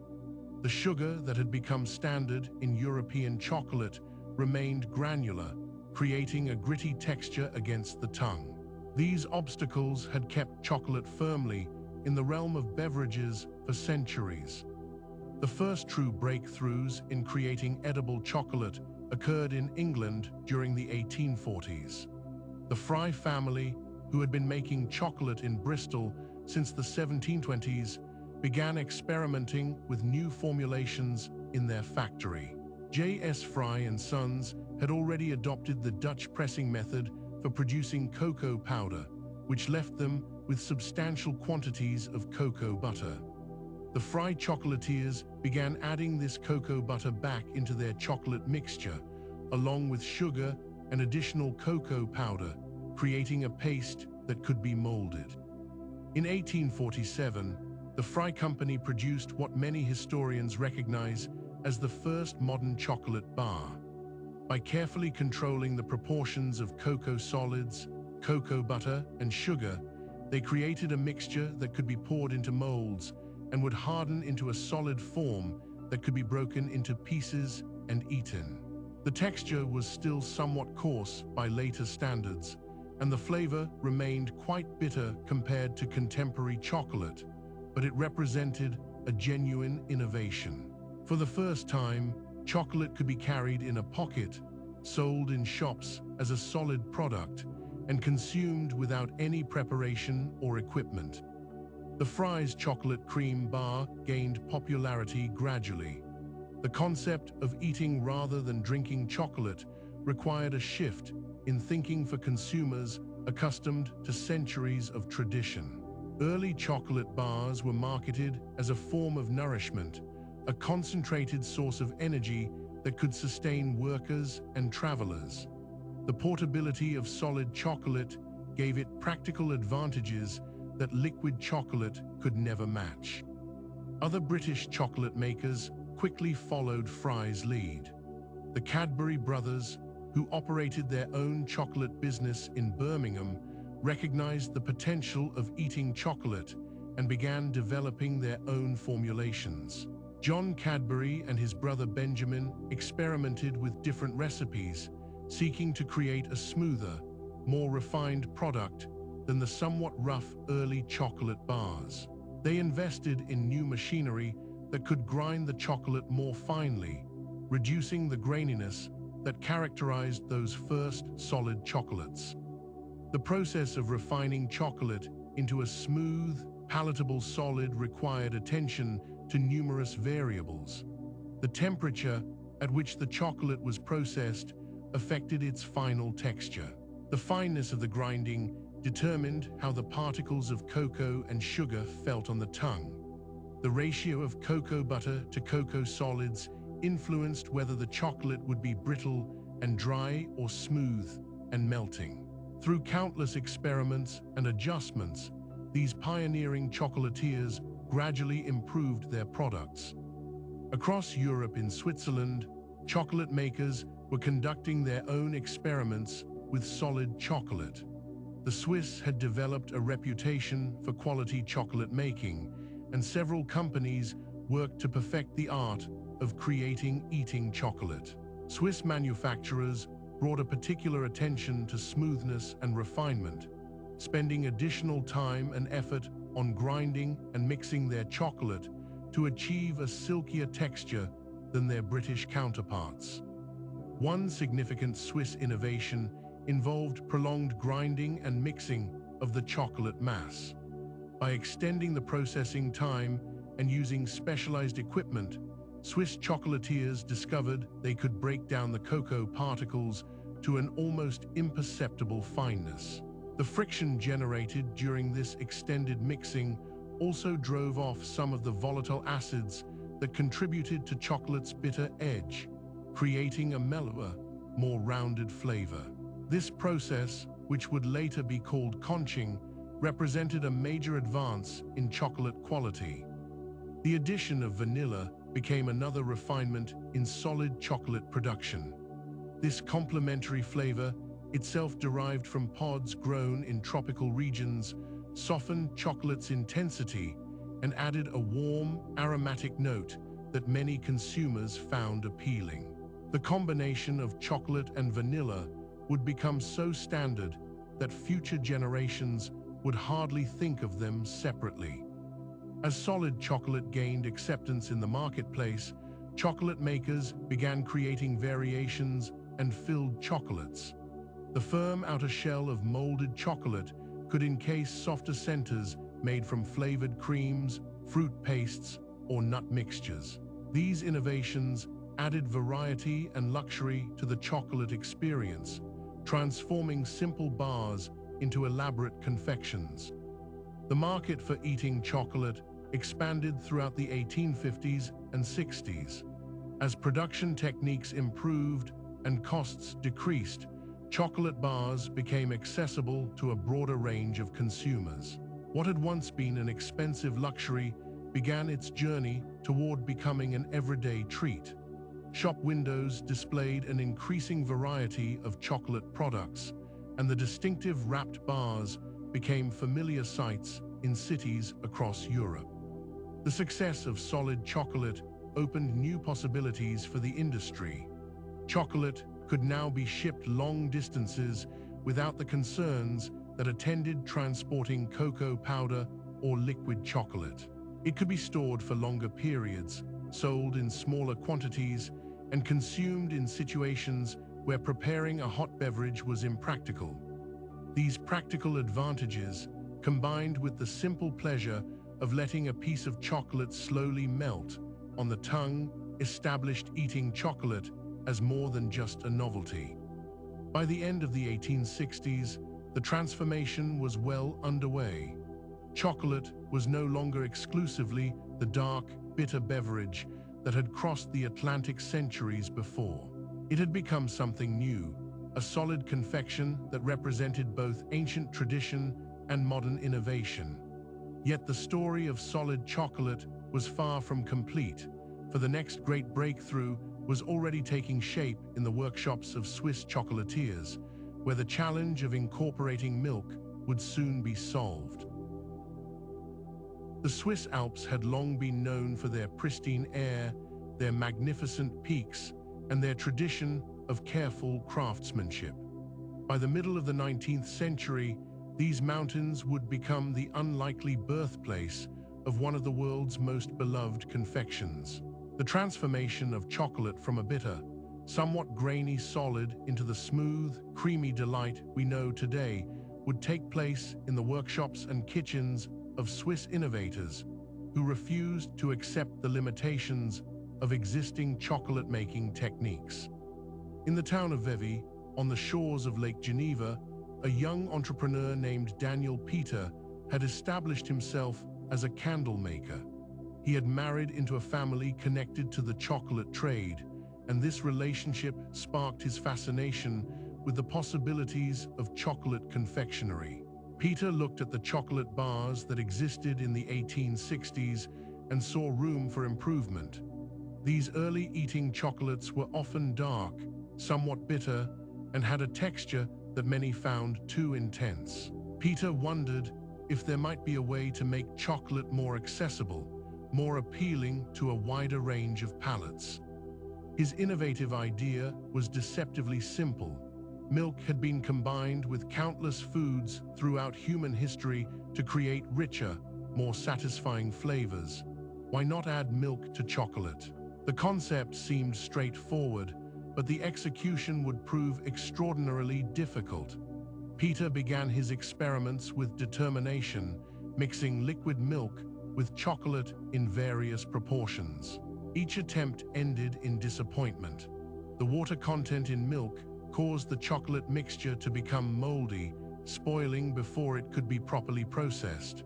The combination would separate, refuse to blend smoothly, or develop an unpleasant texture. Month after month, Peter persisted, adjusting temperatures, proportions, and techniques, but the fundamental problem remained unsolved. As Peter struggled with his experiments, another innovator was making his mark in the same Swiss town. Henry Nestlé, a trained pharmacist, had developed a process for creating what he called farine lactée, a form of powdered milk combined with wheat flour and sugar. This infant formula had been created to address the heartbreaking reality that many infants in the 19th century could not be adequately nourished. Nestlé's milk powder represented a breakthrough in food preservation, removing the water from milk while retaining its nutritional value and flavor. The powder was stable, didn't spoil quickly, and could be reconstituted or used in various applications. The proximity of these two innovators working on seemingly separate problems would lead to one of those fortunate convergences that occasionally occur in the history of invention. Peter learned of Nestlé's condensed milk powder, and a realization struck him with sudden clarity. If the water in milk was causing his chocolate experiments to fail, perhaps using milk with the water already removed might solve his problem. The two men began a collaboration that would transform the chocolate industry forever. Peter obtained samples of Nestlé's milk powder and returned to his workshop with renewed enthusiasm. He carefully mixed the powder with chocolate, adjusting ratios and refining his process through countless trials. The milk powder blended with the cocoa butter in ways that liquid milk never could. Slowly, through patient experimentation, Peter discovered the right proportions, the correct temperatures, and the proper techniques to create a stable mixture that combined the richness of chocolate with the creamy sweetness of milk. The process required considerable refinement.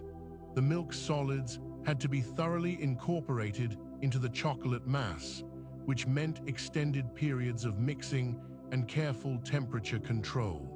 Peter found that longer processing times helped develop a smoother texture, as the sugar crystals and milk particles broke down into finer and finer components.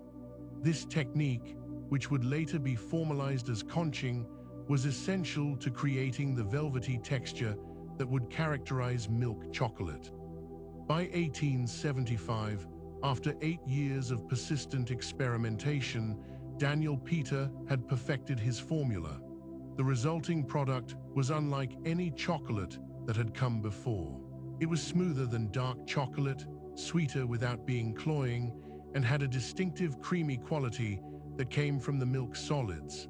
The color was lighter, a warm brown rather than the deep darkness of pure chocolate. Most importantly, it was delicious in a way that appealed to people who found traditional chocolate too intense or bitter. Peter began marketing his creation, and the response was extraordinary.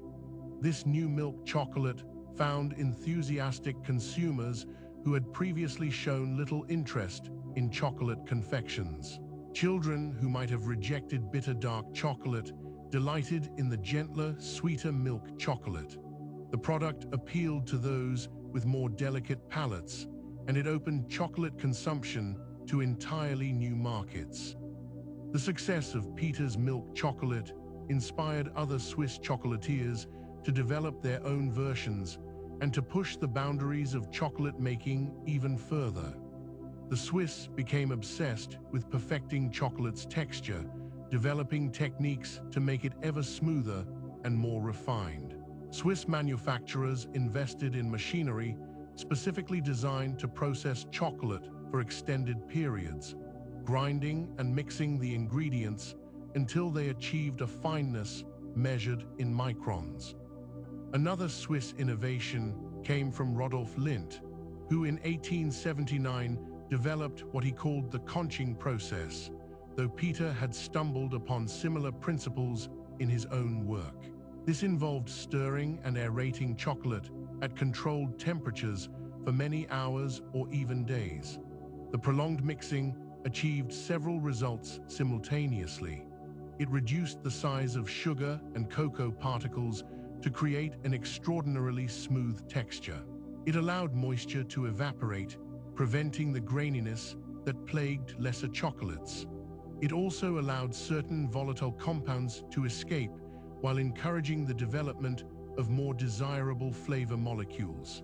The result was chocolate with a silky, melt-in-your-mouth quality that seemed almost luxurious. Switzerland's reputation for chocolate excellence grew from these innovations. The Swiss approach emphasized quality, precision, and patience. While other nations produced chocolate more quickly and in greater volumes, Swiss manufacturers focused on creating the finest possible product. This dedication to craft became synonymous with Swiss chocolate, establishing a reputation that endures to the present day. The invention of milk chocolate represented more than just a new product. It demonstrated how innovation often comes from combining existing ideas in novel ways, how persistence in the face of repeated failure can lead to breakthrough success, and how the right collaboration at the right moment can change an entire industry. The mountains of Switzerland, far from the tropical regions where cacao grew, had become the birthplace of modern chocolate as we know it, a transformation as remarkable as any in the long story of humanity's relationship with these precious beans. The creation of milk chocolate had opened new possibilities, transforming chocolate from a luxury beverage and occasional solid treat into something that could capture the hearts of millions.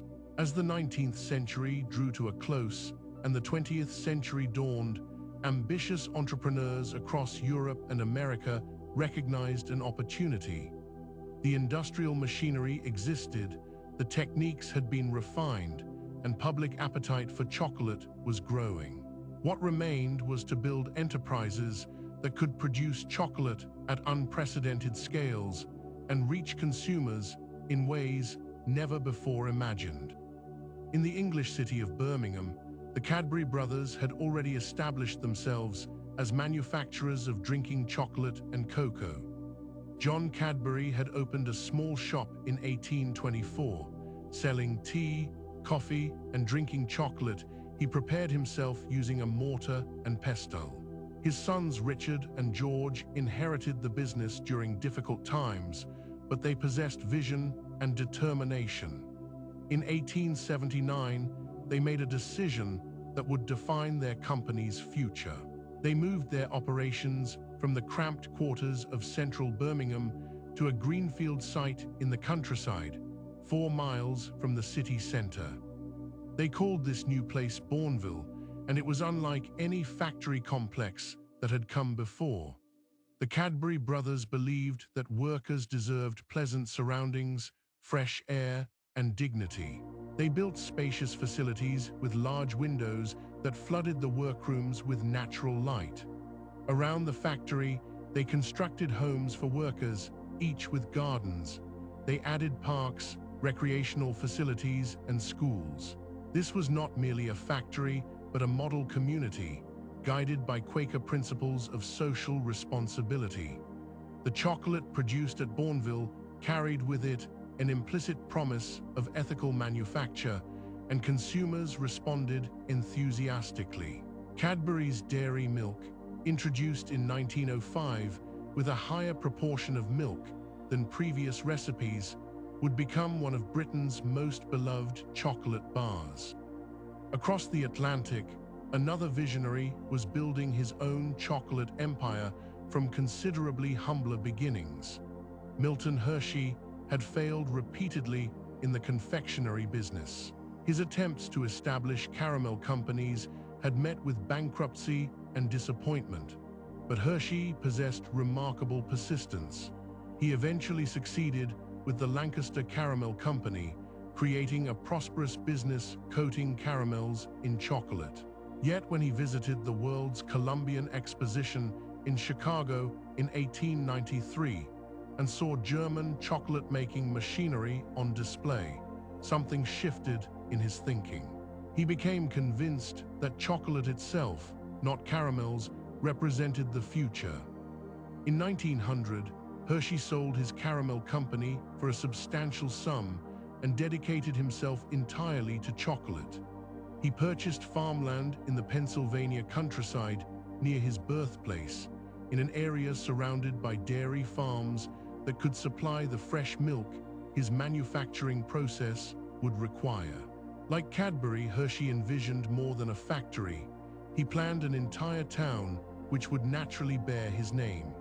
The town of Hershey, Pennsylvania, grew around the chocolate works, complete with housing, schools, parks, and even a trolley system. Hershey built an amusement park for his workers and the public. His approach to chocolate itself was distinctly American. He wanted to create an affordable product that ordinary people could enjoy regularly, not a luxury reserved for special occasions.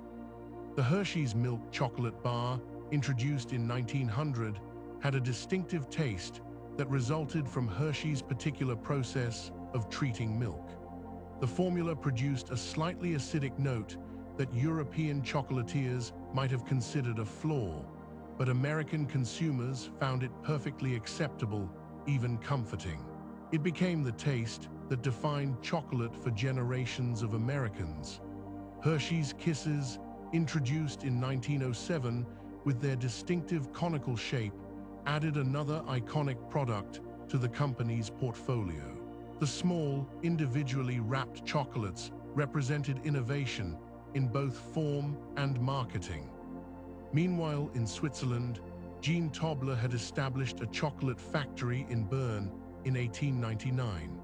His son Theodore created something entirely new in 1908, a chocolate bar with a distinctive triangular shape, studded with honey and almond nougat. The Toblerone bar, named by combining the family name with the Italian word for nougat, stood apart from every other chocolate on the market. Its unusual geometry, inspired perhaps by the shape of the Matterhorn mountain, made it instantly recognizable. The triangular segments could be broken off individually, creating a unique eating experience. In America, Frank Mars was building another chocolate empire from his kitchen in Tacoma, Washington. His early attempts at candy making met with limited success, but persistence eventually paid off. The Milky Way bar, introduced in 1923, combined chocolate with nougat and caramel in a way that created something lighter and more whipped than solid chocolate bars. It was named not for the galaxy, but for a popular malted milk drink of the era. Mars later introduced Snickers in 1930, named after the family's favorite horse, and Three Musketeers in 1932. Each represented a different approach to combining chocolate with other ingredients to create varied taste experiences and textures. These chocolate manufacturers shared certain characteristics despite their different national origins and approaches. They understood that consistent quality required careful attention to every step of production. They invested heavily in machinery that could maintain precise temperatures and timing. They recognized the importance of branding and packaging, creating distinctive wrappers and advertisements that made their products immediately identifiable. They also understood that chocolate had moved beyond being merely a foodstuff. It had become part of popular culture, associated with celebration, comfort, romance, and everyday pleasure. The factory towns these chocolate makers built reflected varying philosophies about the relationship between manufacturer and worker, yet all recognized that chocolate production required skilled, reliable employees. Training programs ensured that workers understood the temperamental nature of chocolate, how humidity and temperature could affect outcomes, and why precision mattered. The distinctive aromas that emanated from these factories, the rich, warm scent of roasting cacao mingled with milk and sugar, became cherished features of their communities, constant reminders of the product that supported entire towns. As these companies grew, they required ever-increasing supplies of cacao beans. Their purchasing agents traveled to growing regions, establishing relationships with suppliers and sometimes developing their own plantations. They became major forces in the global cacao trade, their decisions affecting farmers across tropical regions. The chocolate empires had transformed cacao from a crop known primarily to people in equatorial regions into an agricultural commodity of worldwide significance, its value determined by markets thousands of miles from where the pods grew.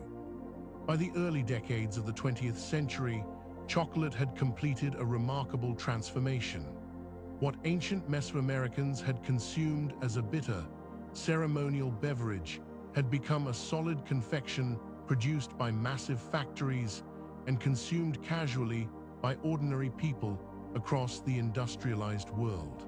The chemistry of chocolate, while not yet fully understood, would soon become a subject of intensive scientific investigation, revealing the complex molecular interactions that made chocolate so irresistible to human taste.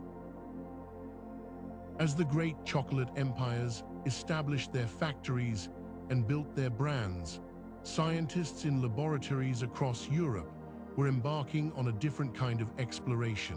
They sought to understand what made chocolate so irresistible, peering into its molecular structure with the tools of modern chemistry. The quest to decode chocolate's secrets would reveal a substance far more complex than anyone had imagined, a symphony of hundreds of chemical compounds working in delicate harmony. The story of chocolate's chemistry begins with the cacao bean itself, still encased in its pod on the tree. At this early stage, the bean contains the raw materials that will eventually become chocolate, but it tastes nothing like the product we know. The transformation from bitter seed to sublime confection is a chemical journey, one that fascinated the analytical chemists of the 19th and 20th centuries as they developed increasingly sophisticated methods to examine what chocolate truly contained. When researchers first managed to isolate and identify individual compounds in cacao, they discovered theobromine, a substance whose name derives from the scientific designation of the cacao tree itself. This alkaloid, similar in structure to caffeine but with gentler effects, accounts for some of chocolate's stimulating properties. Dark chocolate contains higher concentrations of theobromine than milk chocolate, sometimes as much as several hundred milligrams in a single serving. The compound interacts with the human nervous system in subtle ways, contributing to the slight lift in mood and alertness that chocolate consumers have long reported. Alongside theobromine, chocolate contains smaller amounts of caffeine itself, though not nearly as much as coffee or tea. The combination of these two related compounds creates a mild stimulant effect that proved difficult for early chemists to untangle. For years, scientists debated which substance was primarily responsible for chocolate's energizing qualities, conducting careful experiments to separate one from the other and measure their individual contributions. But stimulants alone could not explain chocolate's appeal. As analytical techniques improved through the 20th century, researchers identified another intriguing compound called phenylethylamine. This naturally occurring substance affects neurotransmitter activity in the brain, and some scientists proposed it might contribute to the feelings of pleasure and even mild euphoria associated with eating chocolate. The presence of phenylethylamine sparked considerable interest, though its actual effects when consumed in the amounts present in chocolate remain a subject of ongoing investigation. The pleasure of chocolate, scientists discovered, involves far more than any single compound. The cocoa butter component alone contains a complex mixture of fatty acids, primarily oleic, stearic, and palmitic acids, combined in precise proportions. These fats give chocolate its unique melting behavior, the way it remains solid at room temperature but liquefies smoothly at body temperature. This physical property, determined entirely by chemical composition, contributes enormously to chocolate's sensory appeal. The melting point hovering just below human body temperature means chocolate literally melts in the mouth, releasing its flavors in a gradual, controlled manner. The transformation of raw cacao beans into chocolate depends critically on fermentation, a chemical process that begins within hours of harvest. Microorganisms naturally present on the cacao pods consume the sweet pulp surrounding the beans, generating heat and triggering chemical changes within the beans themselves. During this fermentation period, which typically lasts several days, enzymes break down proteins and complex sugars, creating hundreds of precursor compounds. These precursors have little flavor on their own, but they become essential building blocks for the flavors that will emerge during roasting. Temperature and time during fermentation influence which chemical reactions proceed and which remain dormant. If fermentation occurs too quickly or at temperatures too high, certain desirable compounds never form. If fermentation is insufficient, the beans retain excessive bitterness and fail to develop proper chocolate flavor. The fermentation process itself became a subject of intense scientific study in the 20th century, as researchers sought to understand precisely what chemical transformations were occurring and how to control them for optimal results. After fermentation and drying, the beans undergo roasting, and here another cascade of chemical reactions unfolds. The Maillard reaction, named for the French chemist who first described it, occurs when amino acids and sugars interact under heat. This same process browns bread crusts and sears steaks, but in cacao beans, it generates hundreds of flavor compounds. Pyrazines emerge from the roasting process, contributing nutty and earthy notes. Aldehydes and esters form, adding fruity and floral dimensions. The exact temperature and duration of roasting dramatically affect which compounds develop and in what proportions. Scientists eventually identified more than 600 different volatile compounds in roasted cacao, a chemical complexity rivaling wine or coffee. Each compound contributes its own subtle note to chocolate's overall flavor profile. Some are present in quantities so minute they can barely be measured, yet their absence would be noticed. Others occur in larger amounts and form the foundation of chocolate's characteristic taste. The interplay among all these compounds creates the experience we recognize as chocolate, but no single substance can replicate it. Beyond flavor compounds, chocolate contains an array of other molecules that have attracted scientific attention. Various minerals occur naturally in cacao, including magnesium, iron, and zinc, though in amounts too small to provide significant nutrition. Antioxidant compounds called flavonoids exist in higher concentrations, particularly in dark chocolate with minimal processing. These substances became subjects of considerable research interest as scientists explored their potential effects on human health, though the full implications remain under investigation. The physical structure of chocolate also fascinated chemists and physicists alike. Cocoa butter can crystallize in 6 different forms, each with distinct melting points and structural properties. Only one of these crystal forms, called beta crystal form 5, produces the glossy appearance, satisfying snap, and proper melting behavior desired in fine chocolate. The process of tempering chocolate involves carefully controlling temperature to encourage the formation of these preferred crystals while preventing the others. Understanding the molecular basis for these different crystal structures required sophisticated analysis techniques developed in the 20th century. As scientific understanding deepened, chocolate manufacturers gained new tools to refine their products. Knowledge of which chemical reactions produced desirable flavors allowed more precise control over fermentation and roasting. Understanding fat crystallization enabled more consistent tempering and better texture. Yet for all the scientific progress, chocolate making retained elements of art and craft, aspects that resisted complete reduction to chemical formulas. The marriage of science and tradition in chocolate making created new possibilities while maintaining connections to ancient practices.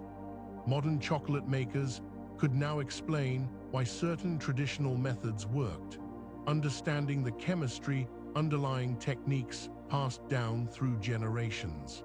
This knowledge opened paths toward innovation while respecting the fundamental nature of cacao itself. With all its chemical complexity and carefully balanced composition that made it, thousands of years ago and still today, something special enough to captivate human attention and desire. With the chemistry of chocolate now illuminated, we can follow the remarkable journey that transforms a humble cacao pod hanging from a tropical tree into the smooth, glossy chocolate bar we recognize today. This journey, refined over centuries of trial and experimentation, remains one of the most intricate processes in the food industry, requiring patience, precision, and an understanding of how each step builds upon the last. The journey begins in the shaded groves of cacao plantations, where farmers walk among the trees with practiced eyes, identifying pods that have reached perfect ripeness. The cacao tree presents an unusual sight, with pods growing directly from its trunk and older branches in a phenomenon botanists call cauliflory. These football-shaped pods progress through a spectrum of colors as they mature, from green to yellow or from red to orange, depending on the variety. A skilled farmer recognizes the subtle signs of readiness, the particular hue and slight give when gently pressed, that indicates the beans inside have developed their potential. Harvesting requires a delicate touch. Workers use machetes or special curved knives attached to long poles to cut the pods from the trees without damaging the cushions of tissue from which future flowers and pods will emerge. The sound of harvesting creates its own rhythm in the plantation, the soft thud of pods being gathered into baskets, the careful placement that prevents bruising. Each tree might bear 20 to 50 pods throughout the year, with harvests typically occurring twice annually during peak seasons. Once collected, the pods are opened to reveal their treasure. Inside the hard shell, 30 to 40 cacao beans nestle in a sweet, white pulp that bears little resemblance to chocolate. This mucilaginous coating tastes tropical and fruity, and in cacao-growing regions, people have long enjoyed it fresh or made into beverages. But for chocolate makers, this pulp serves a crucial purpose beyond its flavor. It provides the sugars and microorganisms necessary for the next essential step, fermentation. The beans, still coated in their pulp, are piled into wooden boxes or heaped on banana leaves and covered. Here, in the warm, humid air of the tropics, one of nature's most remarkable transformations begins. Wild yeasts present in the environment and on the beans themselves start consuming the sugary pulp, producing alcohol and heat. After a day or two, bacteria join this microscopic feast, converting alcohol to acetic acid. The temperature within the fermenting mass rises, sometimes reaching 50 degrees Celsius, and the beans themselves begin to change profoundly. Inside each bean, the heat and chemical changes trigger biochemical reactions that would have seemed like alchemy to ancient observers. The purple color of fresh beans begins to fade to brown. Enzymes break down proteins and complex compounds, creating the precursor molecules that will eventually become chocolate flavor. This fermentation typically continues for 5 to 7 days, with workers turning the mass periodically to ensure even fermentation. The process requires careful monitoring, as too little fermentation leaves beans with harsh, unpleasant flavors, while too much can result in off tastes. The air around fermenting cacao carries a distinctive aroma, both fruity and slightly sour, announcing this crucial transformation. After fermentation, the beans must be dried, reducing their moisture content from about 60% to 7 or 8%. In many regions, this happens under the tropical sun, with beans spread across wooden platforms or concrete patios. Workers rake them regularly, ensuring even drying and removing any beans that show defects. This sun-drying can take a week or more, depending on weather conditions. The sight of beans drying on wide platforms has become iconic in cacao-growing regions, the brown beans contrasting with the lush green surroundings, slowly concentrating their flavors as water evaporates. Once dried, the beans are sorted, packed into jute sacks, and begin their journey to chocolate makers around the world. Upon arrival at the chocolate factory, they undergo another sorting, removing any remaining defects before the next critical step. Roasting, like coffee roasting, this process transforms the flavor precursors created during fermentation into the complex taste we associate with chocolate.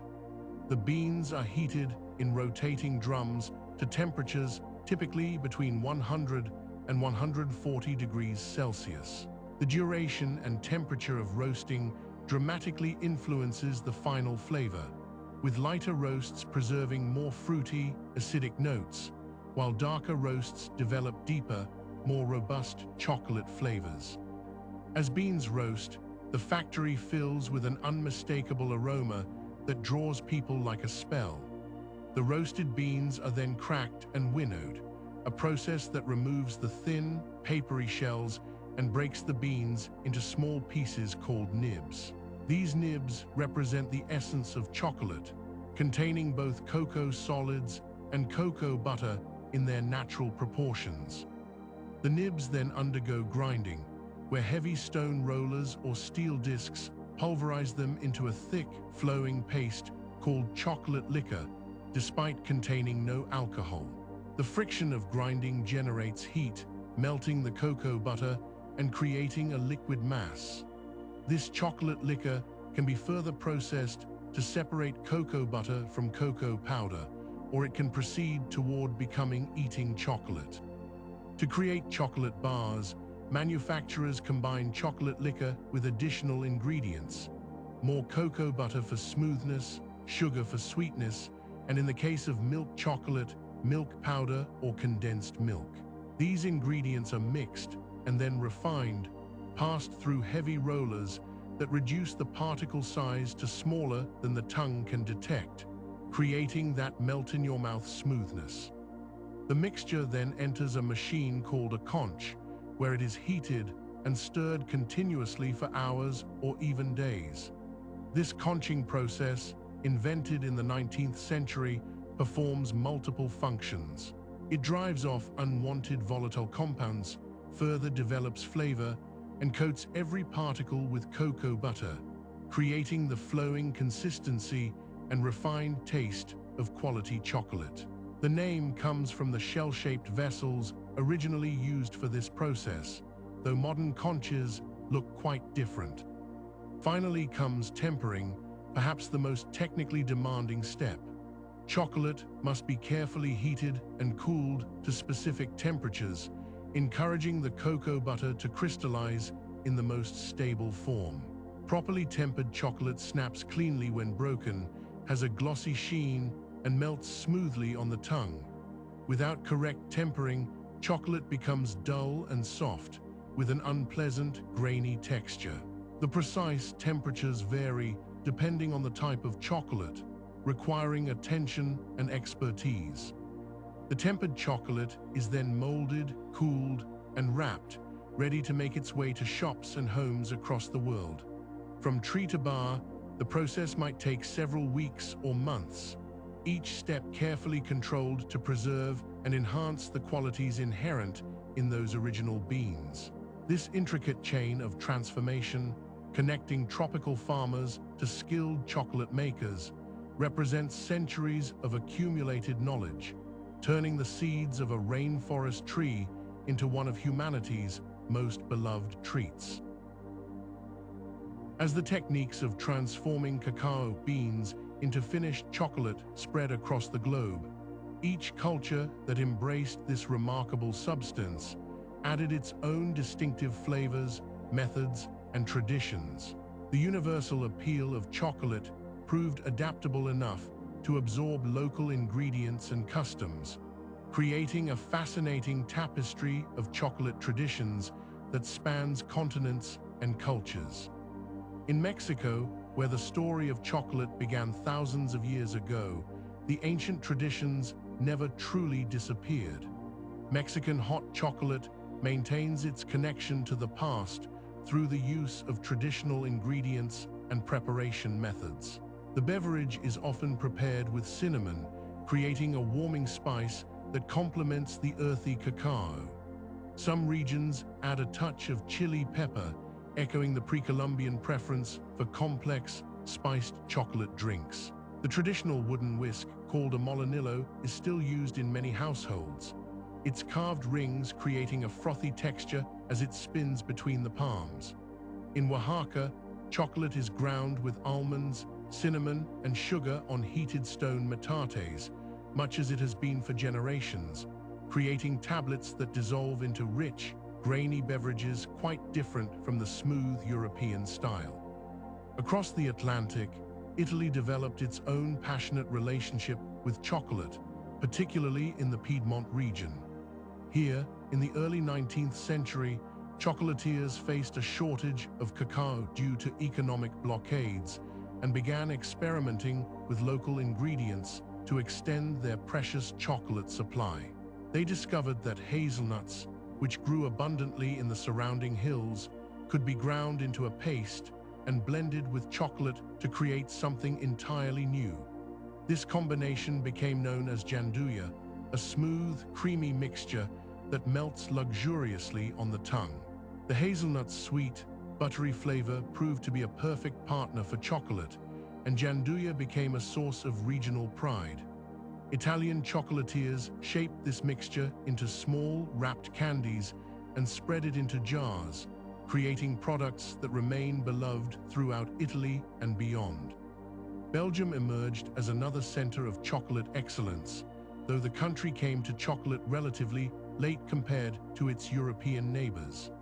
Belgian chocolatiers in the early 20th century became renowned for their pralines, which in Belgian tradition means filled chocolates rather than the caramelized nut confections found elsewhere.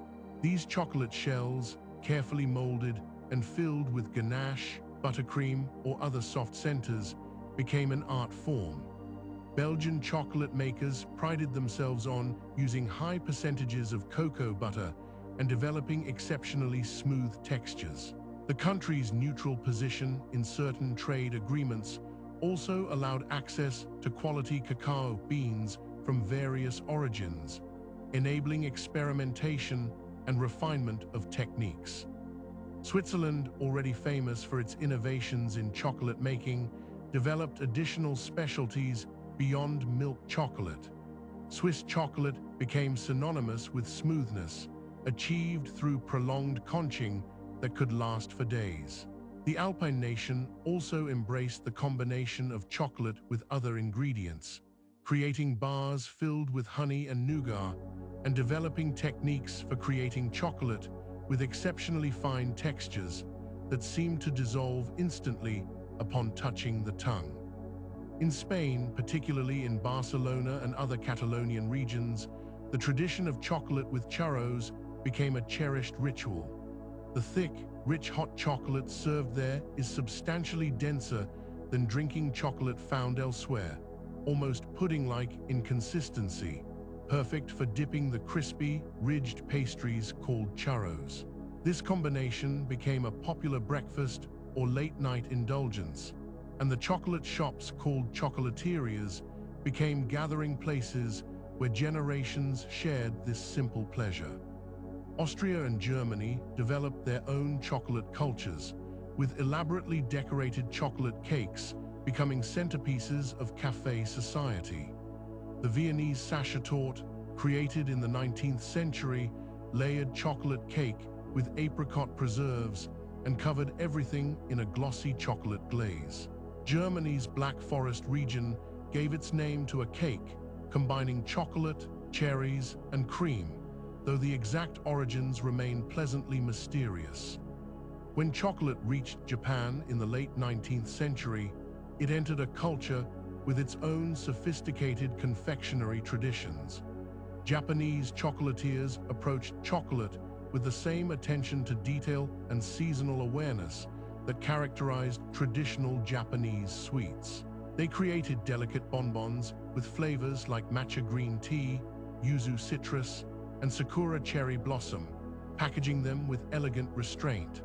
The Japanese market also embraced playful variety, creating numerous flavored versions of popular chocolate bars, with seasonal and regional variations that became collectible items for enthusiasts. In Latin American countries, beyond Mexico, chocolate traditions developed that reflected both indigenous heritage and colonial influences. Ecuador and Venezuela, home to some of the world's finest cacao varieties, maintained strong connections to chocolate production. Venezuelan chocolatiers took pride in their country's cacao heritage, creating chocolate that showcased the complex flavors of beans grown in specific valleys and regions. Australia developed a fondness for chocolate that suited its climate, with companies creating chocolate formulations that could withstand warmer temperatures without melting. The country embraced chocolate-covered treats and created its own distinctive products that became part of national identity. In India, chocolate arrived through colonial connections and gradually found its place alongside traditional sweets. Indian chocolatiers began incorporating local flavors such as cardamom, saffron, and rose water, creating fusion confections that bridged chocolate-making traditions with subcontinental taste preferences. The Middle East welcomed chocolate as well, with countries like Lebanon and Turkey developing their own chocolate industries. Here, chocolate sometimes appeared alongside traditional ingredients like pistachios, dates, and orange blossom water, creating confections that reflected regional palates while embracing this relatively new ingredient. African nations that grew cacao beans began developing their own chocolate industries in the late 20th century, bringing chocolate production closer to the source of the raw material. This represented a significant shift, as most cacao-producing nations had historically exported their beans for processing elsewhere. Each of these regional chocolate traditions reflects not just different recipes or techniques, but different ways of understanding pleasure, celebration, and the everyday rituals that bring sweetness to life. The same cacao bean that began its journey in the Amazon basin thousands of years ago continues to adapt and transform, taking on new meanings and flavors as it travels through time and across cultures, always remaining recognizably chocolate while becoming something uniquely local in each place it settles. Having explored the diverse chocolate traditions that have developed across continents, we now turn our attention to something more intimate and personal, the way we actually experience chocolate itself. The appreciation of fine chocolate has evolved into a sophisticated practice, engaging all our senses in ways that mirror the careful attention given to wine, coffee, or tea. This sensory journey begins not with taste, but long before a piece of chocolate ever touches our tongue. The visual assessment of chocolate offers the first clues about its quality and composition. Fine chocolate possesses a deep, lustrous appearance with a smooth, glossy surface that catches light evenly. This sheen results from proper tempering, that careful manipulation of temperature that encourages cocoa butter crystals to align in their most stable form. When chocolate has been correctly tempered and stored, it displays a uniform color ranging from warm brown in milk chocolate to the nearly black depths of dark varieties. Professionals examine chocolate for any signs of bloom, those grayish streaks or patches that appear when fat or sugar crystals migrate to the surface. While bloom doesn't affect safety or necessarily taste, it indicates temperature fluctuations or age, providing information about how the chocolate has been handled and stored. Before breaking or tasting chocolate, experienced evaluators bring it close and inhale deeply. The aromatic compounds that rise from quality chocolate reveal remarkable complexity. Some chocolates release bright, fruity notes reminiscent of berries or citrus, while others present deeper tones suggesting roasted nuts, caramel, or even tobacco and leather. These aromas derive from the cacao's origin, the fermentation and roasting processes, and any additional ingredients. The warmth of your hand gradually increases these aromatic releases, much as swirling releases the bouquet from wine in a glass. This olfactory evaluation provides essential information because so much of what we perceive as taste actually comes through our sense of smell, with aromatic molecules traveling through the back of the throat to reach our nasal passages. The sound of chocolate breaking provides another assessment tool.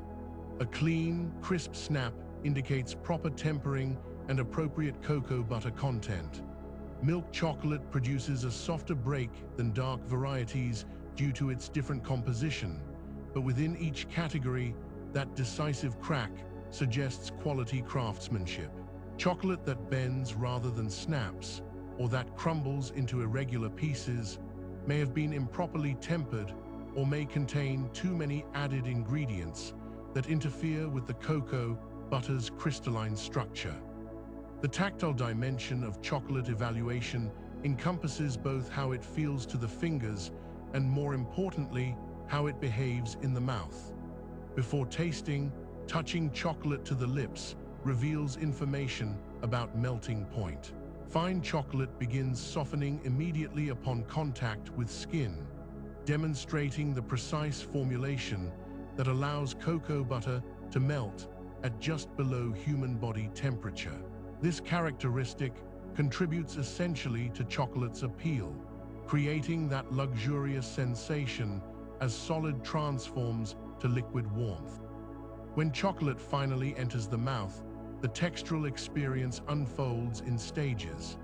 The initial melt reveals whether the chocolate is smooth or grainy, whether it feels creamy or waxy, thick or thin. The particle size of ground cacao and sugar determines much of this textural perception. Modern conching and refining techniques can reduce particles to 20 microns or smaller, well below the threshold where the tongue can detect individual grains. This extreme smoothness characterizes premium chocolates, though some traditional producers maintain slightly larger particles for textural interest. The mouthfeel continues evolving as the chocolate melts, coating the palate and revealing its full body. The flavor journey begins as chocolate melts, releasing the hundreds of compounds that create chocolate's taste profile. Professional tasters identify flavors using terminology borrowed from wine appreciation and expanded to accommodate chocolate's unique characteristics. The primary tastes of sweet, bitter, and sometimes sour form the foundation, but the secondary and tertiary flavors provide the real story. Some chocolates present distinctly fruity characteristics, red berry notes, tropical fruit brightness, or the deep sweetness of dried fruits. Others emphasize nutty qualities ranging from almonds to hazelnuts to the deeper tones of roasted chestnuts. Floral notes occasionally appear, suggesting jasmine, rose, or orange blossom. Earthy flavors might evoke forest floor, mushrooms, or wet stones. Spice notes can include cinnamon, pepper, or even subtle hints of vanilla that occur naturally in cacao rather than from added extract. These flavor notes derive largely from terroir, that French term encompassing all the environmental factors affecting how crops express themselves. Just as wine grapes develop different characteristics depending on soil, climate, and growing conditions, cacao exhibits remarkable variation based on origin. Beans from Madagascar often display bright, fruity acidity with red berry notes. Venezuelan cacao frequently presents nutty, complex flavors with subtle fruit undertones. Ecuadorian beans might offer pronounced floral characteristics. Peruvian cacao can show remarkable diversity depending on specific growing regions.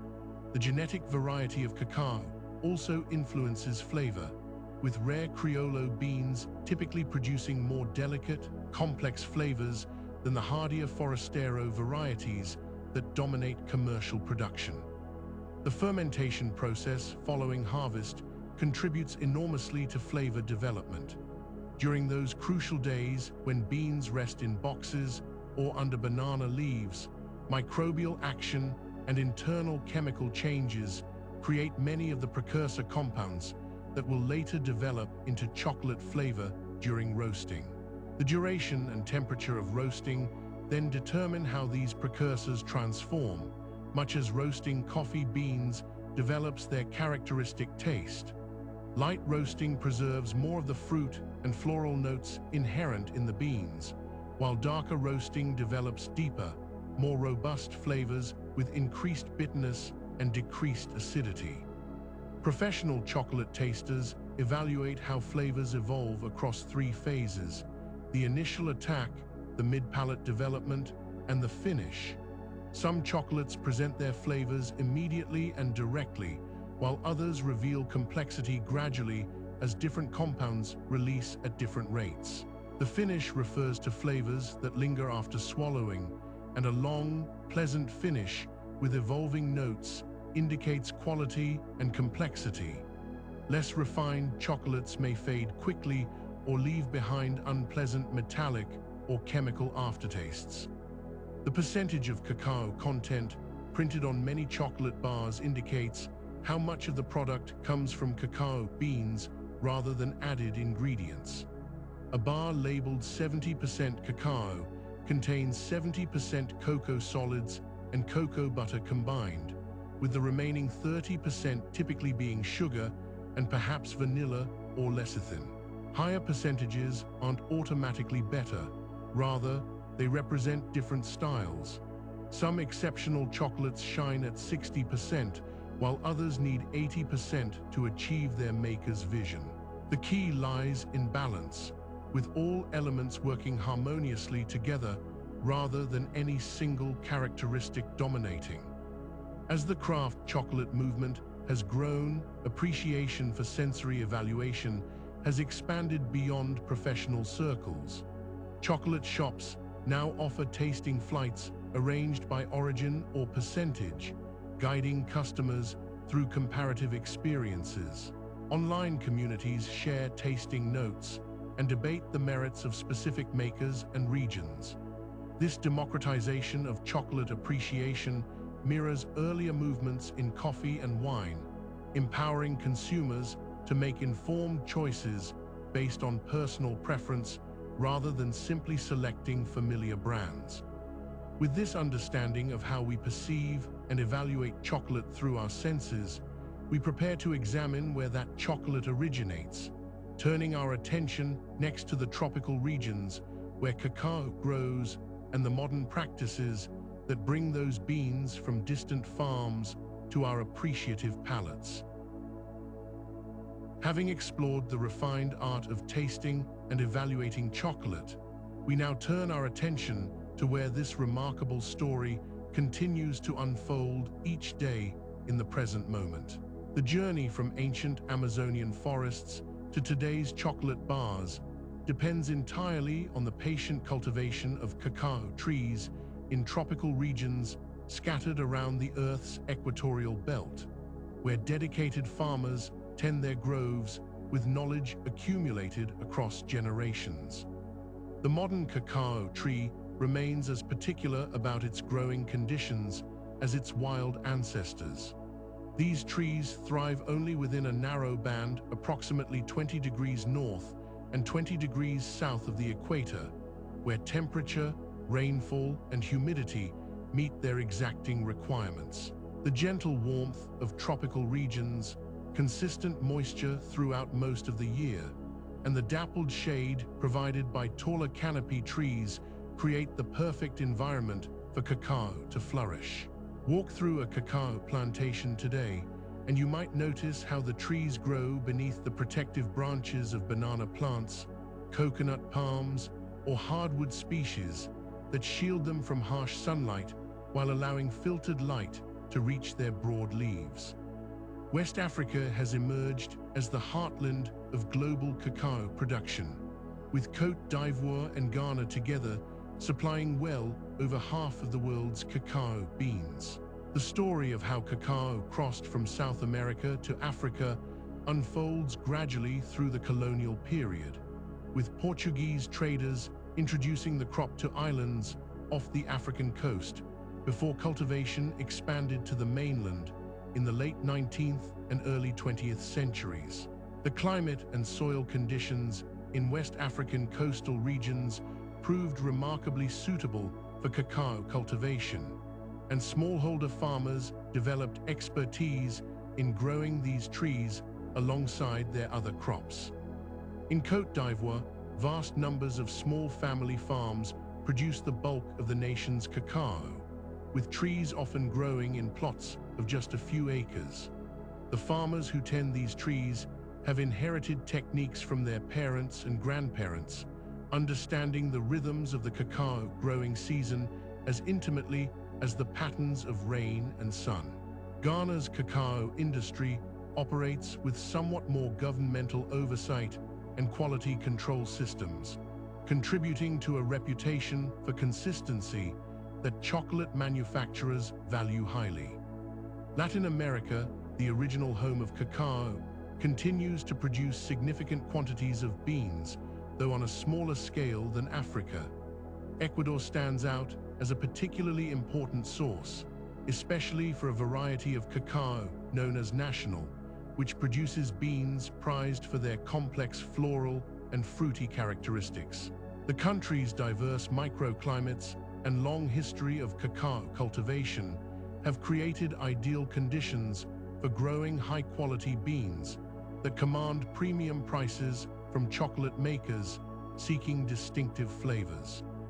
Indonesia has quietly become the third largest cacao producer in the world, with cultivation concentrated on the island of Sulawesi and in other Indonesian regions where smallholder farmers have adopted cacao as an important cash crop. The volcanic soils and tropical climate provide favorable growing conditions, though Indonesian cacao generally serves the mass market rather than the specialty chocolate segment. Throughout these growing regions, farmers work with several distinct varieties of cacao, each with its own characteristics and growing requirements. The three main genetic groups that chocolate makers and farmers discuss are Criollo, Forastero, and Trinitario, though modern genetic research has revealed that cacao diversity is considerably more complex than these traditional categories suggest. Criollo, meaning native or local in Spanish, represents what many consider the aristocrat of cacao varieties. These trees produce pods containing beans that develop mild, complex flavors with delicate notes that chocolate connoisseurs treasure. However, Criollo trees prove challenging to cultivate, yielding fewer pods and showing greater susceptibility to diseases and pests than their hardier relatives. Today, true Criollo accounts for only a small fraction of global production, grown primarily in specialized regions of Venezuela, Mexico, and Central America, where farmers can devote the extra attention these temperamental trees demand. Forastero, meaning foreign or outsider, represents the workhorse of the chocolate industry. These hardy trees grow more vigorously, produce more abundantly, and resist diseases more successfully than Criollo.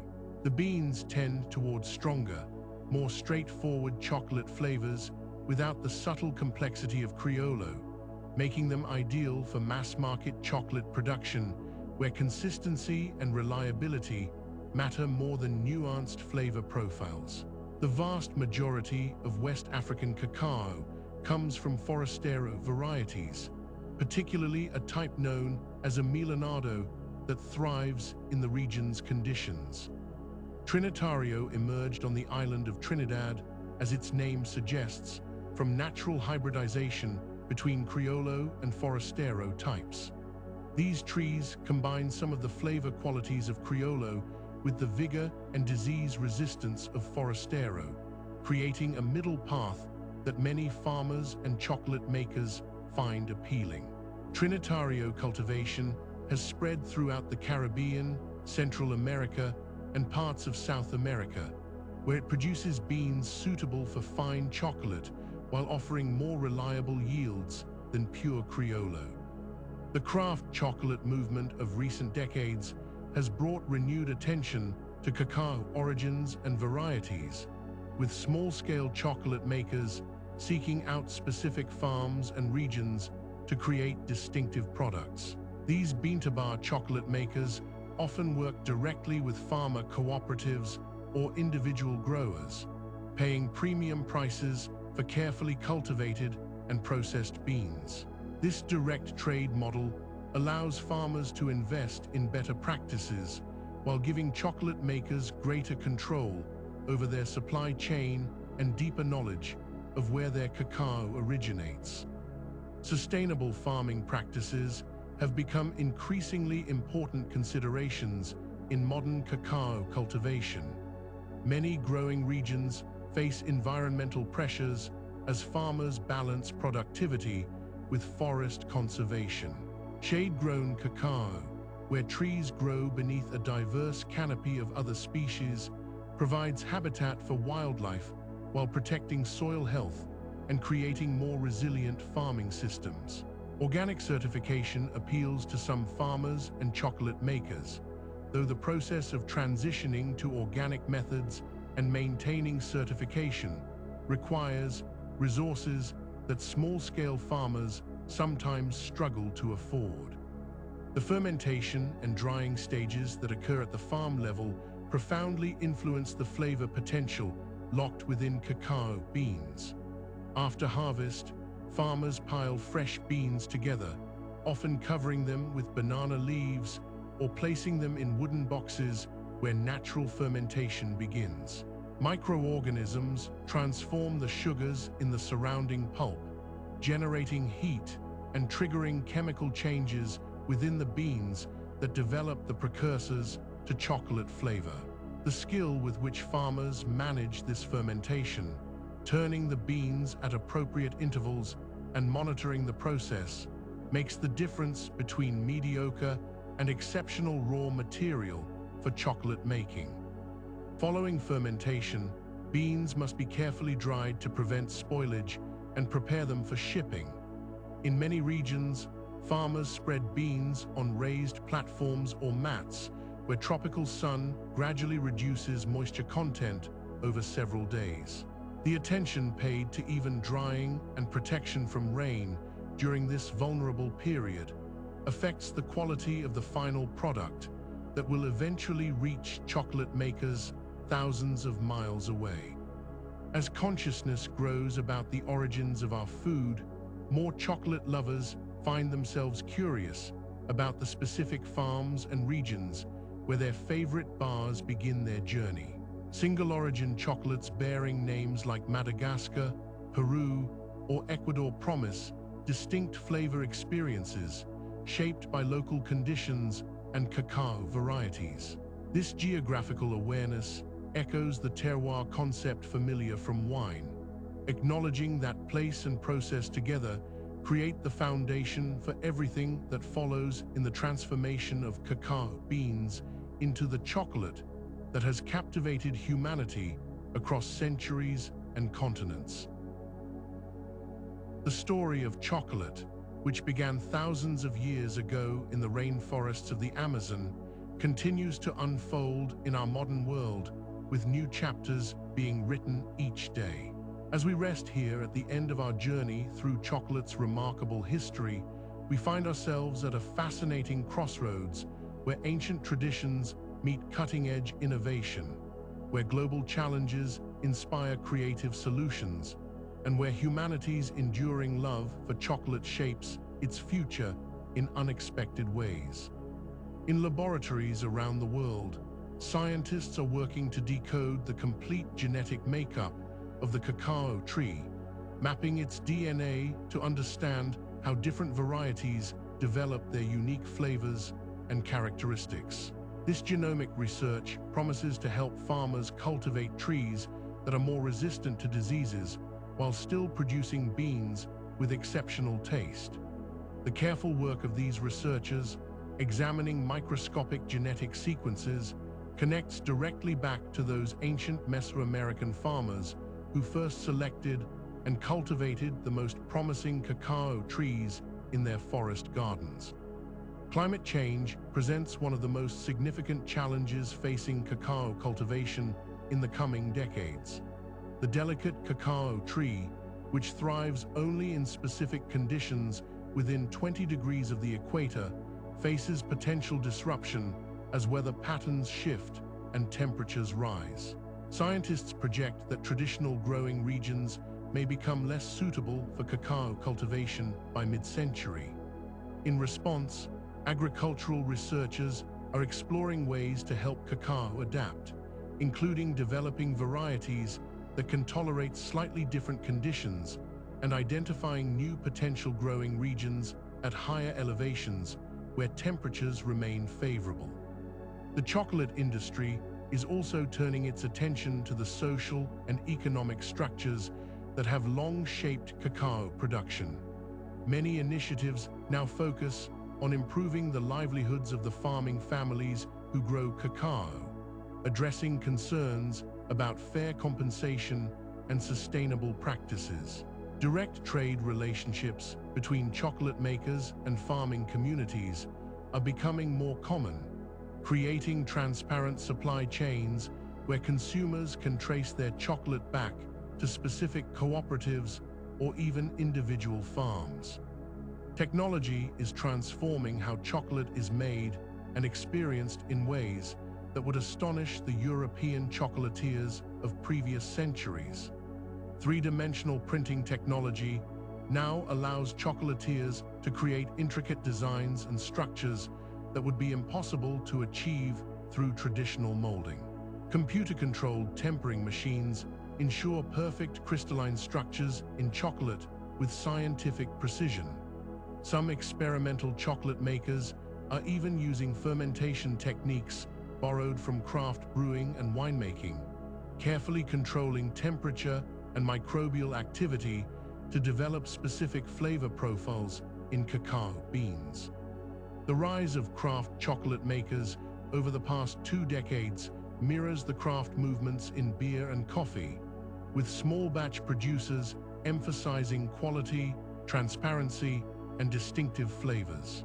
These chocolate makers often source beans from single estates or specific regions, highlighting the unique characteristics that emerge from particular soils, climates, and fermentation methods. They control every step of production in their own facilities, transforming beans into bars while preserving and showcasing the subtle flavors that can be lost in mass production. Consumer preferences continue to evolve, creating new demands and opportunities in the chocolate market. Dark chocolate with high cacao percentages has grown in popularity, appreciated for its complex flavors and lower sugar content.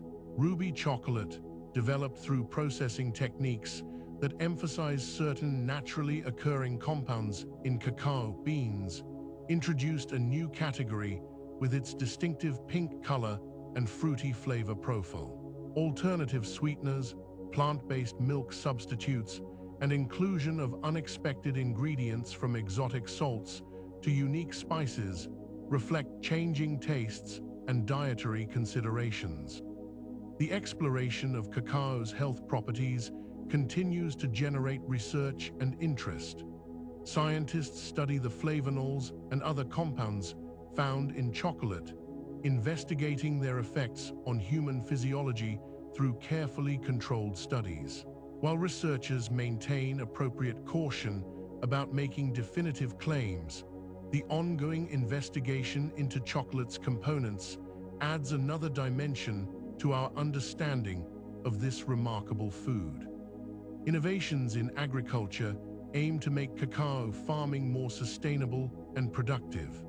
Agroforestry systems that grow cacao alongside other crops and native trees are gaining recognition for their benefits to both farmers and ecosystems. These diverse plantings provide multiple income sources for farmers, create habitats for wildlife, improve soil health, and can produce cacao with distinctive flavors influenced by the surrounding plants. Research into organic fertilization methods, natural pest management, and water conservation techniques supports farmers seeking to work in harmony with their environment. Some of the most intriguing developments involve preserving and reviving rare cacao varieties that were nearly lost. Botanists and chocolate makers are working together in remote regions to identify ancient cacao trees with unique genetic profiles, propagating these varieties and reintroducing them to cultivation. These rare cacaos, some descended from trees that may have been growing when the Maya civilization flourished, offer flavors distinct from the more common commercial varieties that dominate global production. Looking ahead, experimental approaches push the boundaries of what chocolate might become. Cellular agriculture researchers have begun exploring whether cacao's key components might someday be produced through fermentation processes similar to those being developed for other foods, though such applications remain largely theoretical. Others investigate how cacao might be cultivated in controlled environment agriculture, though the scale and economics of such approaches face significant challenges. The cultural significance of chocolate continues to evolve across different societies. New traditions emerge as chocolate becomes more accessible in regions where it was once rare, while established chocolate-loving cultures develop ever more refined appreciation for quality and craft. Chocolate competitions, tasting events, and educational programs spread knowledge about cacao's complexity and the skill involved in transforming beans into exceptional chocolate. As we conclude this long journey through chocolate's history, from ancient rainforest trees to modern innovations, we recognize that the story remains unfinished. The same qualities that made cacao precious to the Olmec and Maya, that captivated European royalty, and that inspired industrial innovators continue to make chocolate relevant and beloved today. Each generation discovers chocolate anew, finding in it both comfort and excitement, familiarity and novelty. The future of chocolate will be written by countless individuals, farmers tending their cacao trees, scientists unraveling nature's complexities, chocolate makers pursuing excellence in their craft, and people everywhere savoring chocolate's unique pleasures. Through all the changes and challenges ahead, chocolate's fundamental appeal endures, connecting us to an ancient story that began in misty forests long ago and continues to unfold with each new sunrise over the cacao-growing lands that circle our world. As we bring to a close our journey through the remarkable story of chocolate, from ancient Aztec treasure to the sweet comfort we know today, we hope these tales of cacao, beans, and confection have gently carried you through the evening. Thank you for joining us on this peaceful exploration of humanity's timeless love for this magical ingredient. If these calm adventures have brought you comfort, we'd love to have you with us again. Please like, subscribe, and share your thoughts in the comments below to help other smart sleepers find their way to restful nights. And now, as the night deepens and your mind settles, we wish you the sweetest of dreams. Good night, fellow dreamer, and may your sleep be as rich and comforting as the finest chocolate.